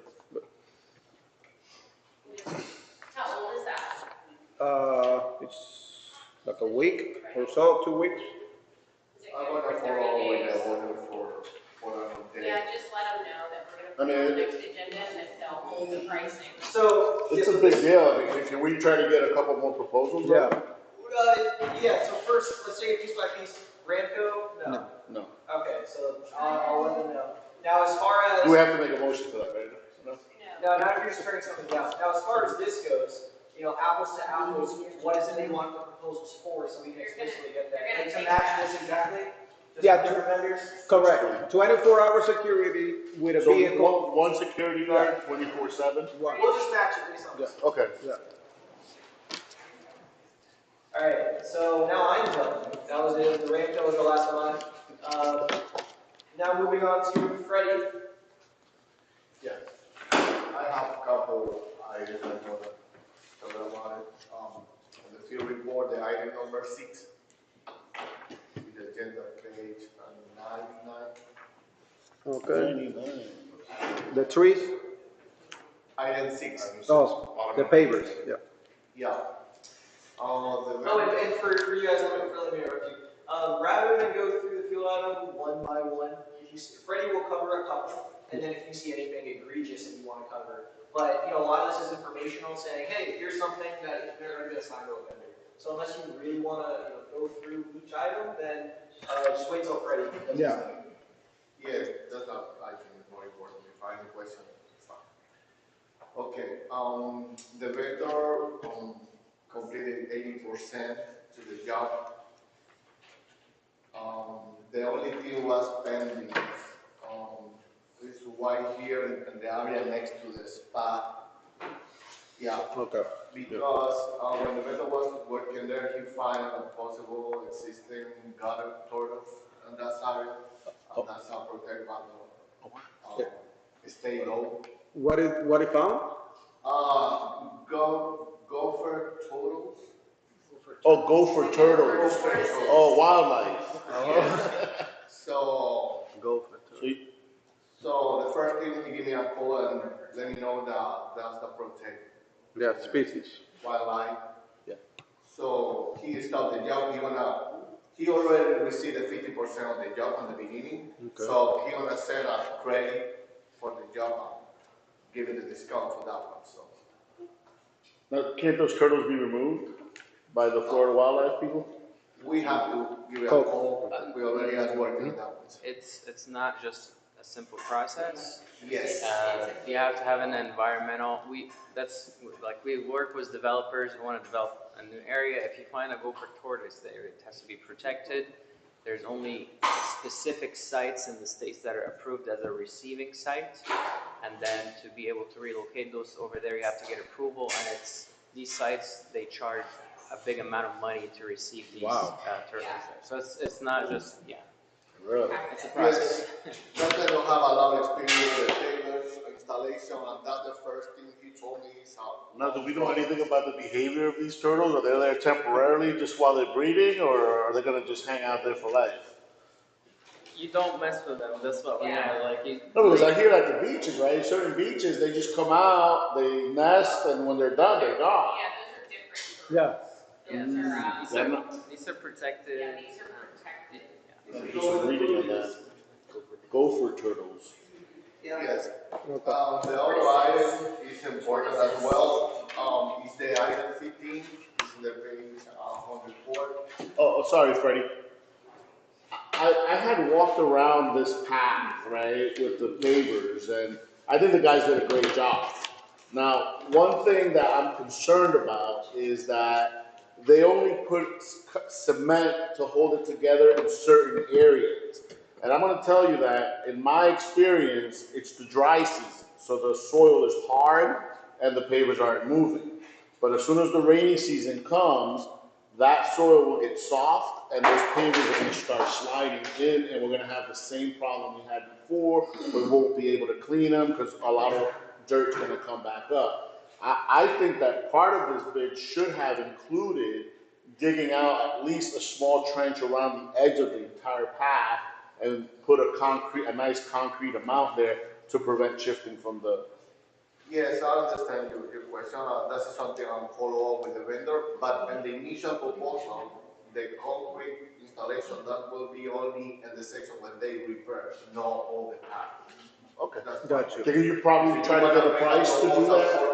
Because I just think the investment was big, and I think it might cost maybe a couple of grand more to kind of fix it right, rather than have to deal with this problem in 2 years again. Just a suggestion. Okay, I want to follow on request a proposal for the vendor. Okay, the item number 15 is a damage caused by the wild hog. That's something we talking about several meetings before. Right now, we have several damage right here on the right side to the red center. Yeah, I did reach back out to the vendors when I brought the pricing last time. I asked them about your suggestion with the lights, and they also said sounds and different things. They said none of that is permanent. As soon as they figure out that the lights and the sound are dangerous, they'll come right back. So the only, and also, I mean, this is his product. So he said the only solution is to do the removal. Now, he said he will honor the price of $1,850 a month if you guys wanted to move forward with that. Now, So, as I said before, this is a service that once you start, it goes for years. It just keeps going. Because anytime you remove it, you're going to see them again. But I spoke to Blade Runner, the vendor, and he mentioned that it's like a pest control granulator that they threw in there, and I read something about that too. So it's called Scram. I never used it, but apparently there's something that the hogs don't like, and you could spread it around the perimeter and it makes them go away. It's not permanent either, but it's a lot cheaper than $1,800 a month. And, it'll last as long as, we need to do it, keep it away. I believe I saw it on Amazon. It was about $200 for a 5-gallon container. Is it hazardous to animals or children? No, apparently that's why it's used, because it's good for pets and children.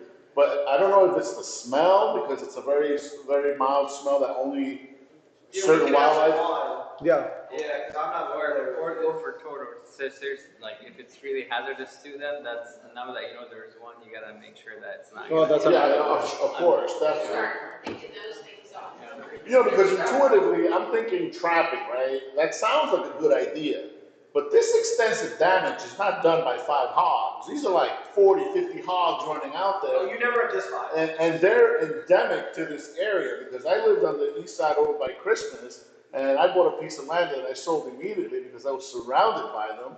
And at night, you walk in the yard, and all you hear everywhere constantly, and it was scary, So we've never had this problem before here, or have we? Just little. It was so small, but now it's so many. Is it because of the building, you think? Yeah. They start, they move. So the Boggy Creek right here, we're almost promised. Boggy Creek here is great for them to travel up and down. So that's part of the issue. We can drive them out here, they might just go down the river, come back up. So that's something we have to watch out for. But just back to the hogs, I'm not going to move forward with this. We'll talk to Blair about the Scram products and let you guys know. Okay. More research on that as well. I mean, the way I look at it, if you're talking this is going to be a long-term commitment with the trapper, I'd rather try the Scram and see what kind of benefit we get, if it's cost-effective, but yeah. Anything else? If any board member have any question to the. How do we fix this damage? The hog damage? Mm-hmm. Sod. The sod? You have to re-sod? Yeah. Yes. And tear it up again. Until you solve the Yeah. issue, though. Yeah, I get it. But I think temporarily we need to start doing something, at least with slides, that scrum, something. I don't know. But that's my opinion for later. More. The timer. The other one I get was with the landscaping, we already. Yeah. One. Yes, we have some proposal for in the last meeting, we have a that proposal, that's what we need. That's for the equipment. If you check it out, then the end of page, 113. yeah, 113. Where it starts.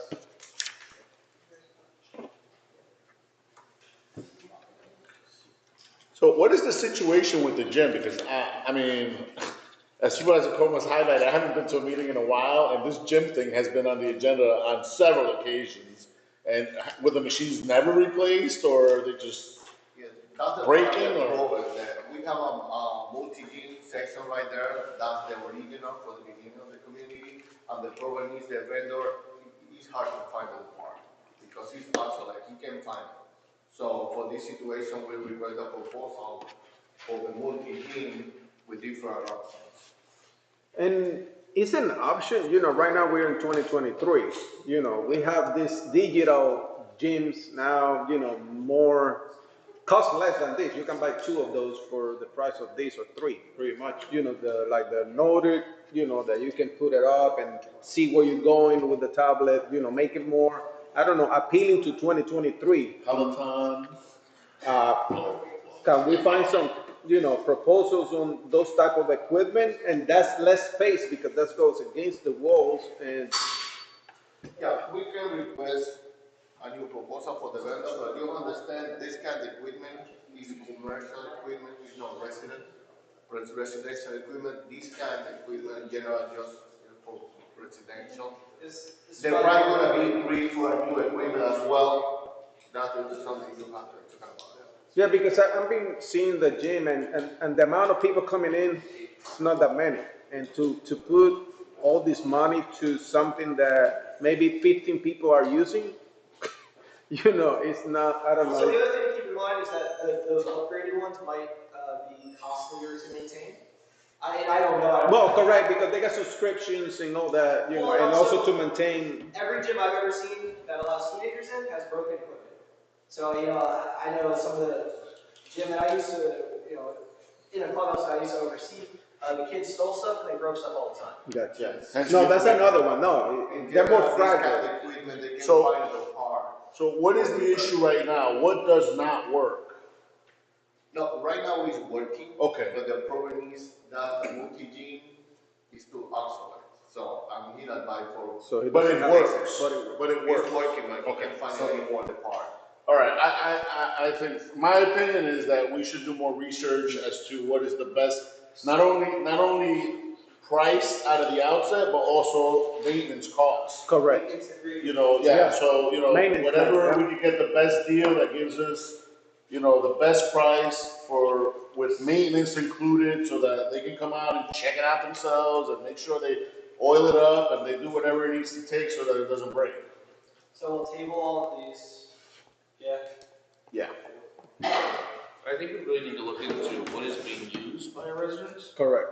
And what they're gonna benefit from, right? If we're gonna go in, and a treadmill was on our list at one point, but we've got 3 treadmills and only 1 gets used, why are we spending money to replace the one where we can take that money and apply it towards something that maybe our community would use? Maybe that's. Myself, I've been doing. Yeah, we gotta figure out what our community is using and what they'd like to see. You don't want to make it too nice. You don't want too many people in there. But right now the community get on their 2023 weight goals. I'm just kidding. All right, so that's the end of Freddie. Anyone have anything for Freddie before we move on to requests and comments from you, gentlemen? A question, do we did the check register? Yeah. That was the financials. No, we did a financial No, statement. we combined them. Yeah, he said he combined them, yeah. So I now just didn't mark it. supervisor requests. Now, we have several throughout the meeting, and we have notes of that. Do you have anything additional at this time? You have anything? No, so far, no, I don't have any comments. We're here just to work for the community and for the district and do our best, you know. Yeah, the only comment I have is that, first of all, I want to thank everybody for allowing us to have this meeting in a civil manner, in a professional manner, for everyone to kind of put their heads together and do what we're doing for the community, because that's really all the residents want. All the residents want is that something is shown for what is being contributed, and we haven't had that, you know, in the past. And whose fault it is, it doesn't matter. It's just moving forward, we want to be able to see tangible things that people can actually put a finger on and say, these guys are working, things are getting done. You know, one of the things I have a big problem with is maintenance. You know, we own a lot of good things here. We've invested money in a lot of things and we don't maintain it. You know, I saw in your report there's a couple of like broken lights, things like that. I think there should be some sort of ongoing plan where someone walks around and, you know, if it's a certain budget line, you know, it's less than $100, just fix it. Make it happen. Those are things that you can discuss, you can put on the agenda, because in a lot of districts, we do have where if it's X amount, you know, if it's something that would be an ongoing maintenance thing, if it's under X amount of dollars, whatever the case may be that you set as a board as criteria, Freddie would have that ability to engage, to go out and get those things fixed. With, you know, whatever, whether that be gets it done, or vendor comes in, but they have that authority instead of waiting 60 days to bring it back to you. So that's something you all can discuss. So I'd like to see that on a future agenda if possible. Sure. And the last thing that I want to cover today, because I know we all got to go home, I'm starving, haven't had dinner yet, is that I respect the professionals at time, and is it really necessary for everyone to sit here for 4 hours and kind of go through the entire agenda? Or are there some people that maybe we could put at the top of the agenda, like our engineer who's very expensive? So actually, let me respond to that first, if you don't mind, because we were at the bottom of the agenda, and last time I had a conversation with Gabriel that to move us to the top of the agenda, so in the future, if the rest of the agenda does not pertain to us, which I do with other districts, I can leave right after my report, and if you had any requests for me after I leave, they will come through Gabriel. It's common, it's very common, actually. All vendors are usually at the front, unfortunately, sometimes legal. You're broken. And I forgot something now that you mentioned I went to the guardhouse that I sent you an email. Can we do an inventory in there and figure out what can be thrown out? Because that's a lot of garbage, leaking water, and I don't know how much water we're spending in that toilet. But that toilet is just running and running and running and running. Hence the maintenance thing. That's kind of part of the deal that someone should be looking at it.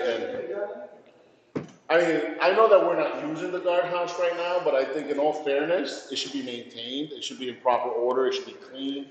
And whatever equipment is in there should not be obstructed. It should be installed properly. So, yeah, That's a board direction. yeah, and what we can do is, you know, if you actually want to go through the inventory process and see what's, you know, if the board wants to extend the authority to the chair, vice chair to do that, and you can meet, you know, say with Freddie, go through it, establish what needs to be kept, what we can get rid of, clean up. Now, is everything in there like functional, or is it just being stored, or is it just garbage that has been removed? The only functional is the Christmas decoration, because all the stuff was all the equipment removed and better and keep it right there. Because of CDD program, it's the district program. But that equipment belongs to them? To us, right? Yes. It belongs to us. Yes. So do we want to authorize Herman to do that? Or we can just have Freddie do it? Yeah, authorize Herman to work with Freddie and clean up, that's fine. I'm okay. You need a motion? Make a motion to authorize the chairman to work with Freddie. Cleaning up the guardhouse. I'll second it. Work on inventory and cleaning up the courthouse. All right, motion by Corey, second by Mario, all in favor? Aye. Aye. Opposed? All right, any other requests? I think that's it for today. Everybody's gonna beat me up if I keep it up. Can I ask that right to adjournment? Huh? Oh, wait, the next meeting it says 1 p.m. Can we change that? Can we do a motion to change the time? So they've been advertised, however, you can re-advertise them, but that is a cost.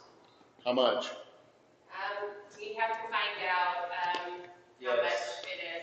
It shouldn't be much, it's not like a budget or anything It's like that. $215, I believe, or around there, when I last checked with the recording secretary. So can we do it for all the meetings then? Well, that's what I was gonna ask. Yeah. You've done an annual meeting schedule, so if you're wanting to change all of those times, as long as the whole board is okay with it, then I would just recommend doing the remainder of your fiscal year and do, again, with a different time. So the remainder of the fiscal year is to September.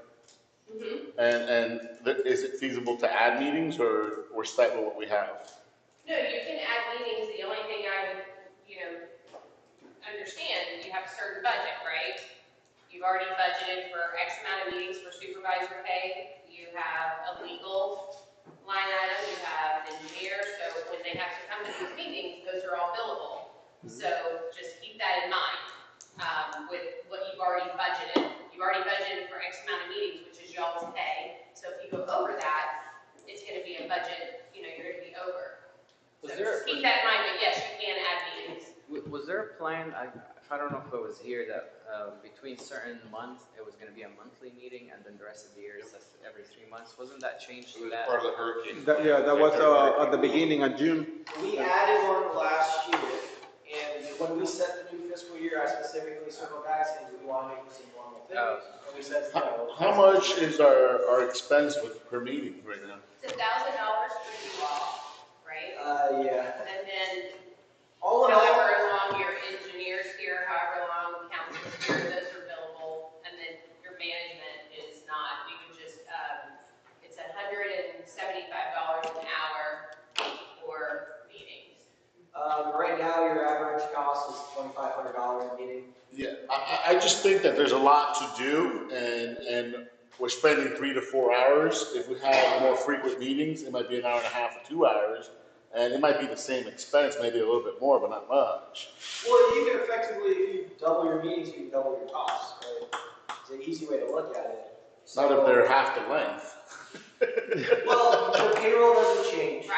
You guys are For us. every time. Correct. Are we allowed to waive our fee for certain meetings and not take it? You can. That goes on. The only I'm willing problem, to do that. the only problem with that in the past was the management, the council, and also the engineer, they need time to get things done. If we do it monthly, sometimes they don't have the time to go out, get the bids, vendors, and then come back to the board and report what they find out. And sometimes 1 month is not enough, it depends. Sometimes, for sure. And I'm not thinking monthly, I'm thinking more like every other month, because I agree that monthly might be a little excessive. I mean, there's really not much change from month to month, I think. Right. So, do we want to, right now you have one more meeting at 1 p.m. and then the rest are back at 5. Do you want to change that one? Yeah, I want to change it to 6 p.m. All of them? You would need a vote. Yeah, correct. You need that. Well, yeah, so that's. But obviously, what we're trying, myself, is making sure that if we get things, So our next meeting is in March, yes. Right March now it's set for 14th. March 14th. March 14th, and then the following one, May 9th. and then the next July one. 11th. So they're every other month right now, Yeah. basically. Okay, that's what I want to make sure. We're good. Oh, yeah, that's standard. Yeah, I can just change the time. You sure you want to do 6? Or 5 p.m. is good, right? I'm thinking 5, man. 6 should be So good. so see, this one is only the one that is at 1 p.m. is the only one, and the That's other one only is at 5. We set November and we set March for 1. The rest of them are 5. And So the March. better all of them at 5, and that's it. If Why don't you we got just do 2 in that? November, you're saying November is If at 1. there's only one meeting at 1, why don't we eat this one and just come at 1, and this way we don't. But he said 2, he said November. You said as there's well. just one at 1, right? We just set the rest for 5, change any outstanding 1 o'clock meetings to 5. March 14th. But how many 1 o'clocks do we have set right now? Right now, looking at the website, you have March 14th. That's it. All the other ones are at 5. So if it's 1, then Yeah, No, so just leave it. We'll leave it at 1, because it's not worth spending $200 and something to change one if it's meeting. 1, yeah. You know, I thought we'd change a bunch, but I think, you said March 14th, I gotta ask for time off of work. Hold on a second. Okay, yes, go ahead. Okay, so we adjourn. Thank you, and see you on March 20 and March 14 at 1 p.m. I have a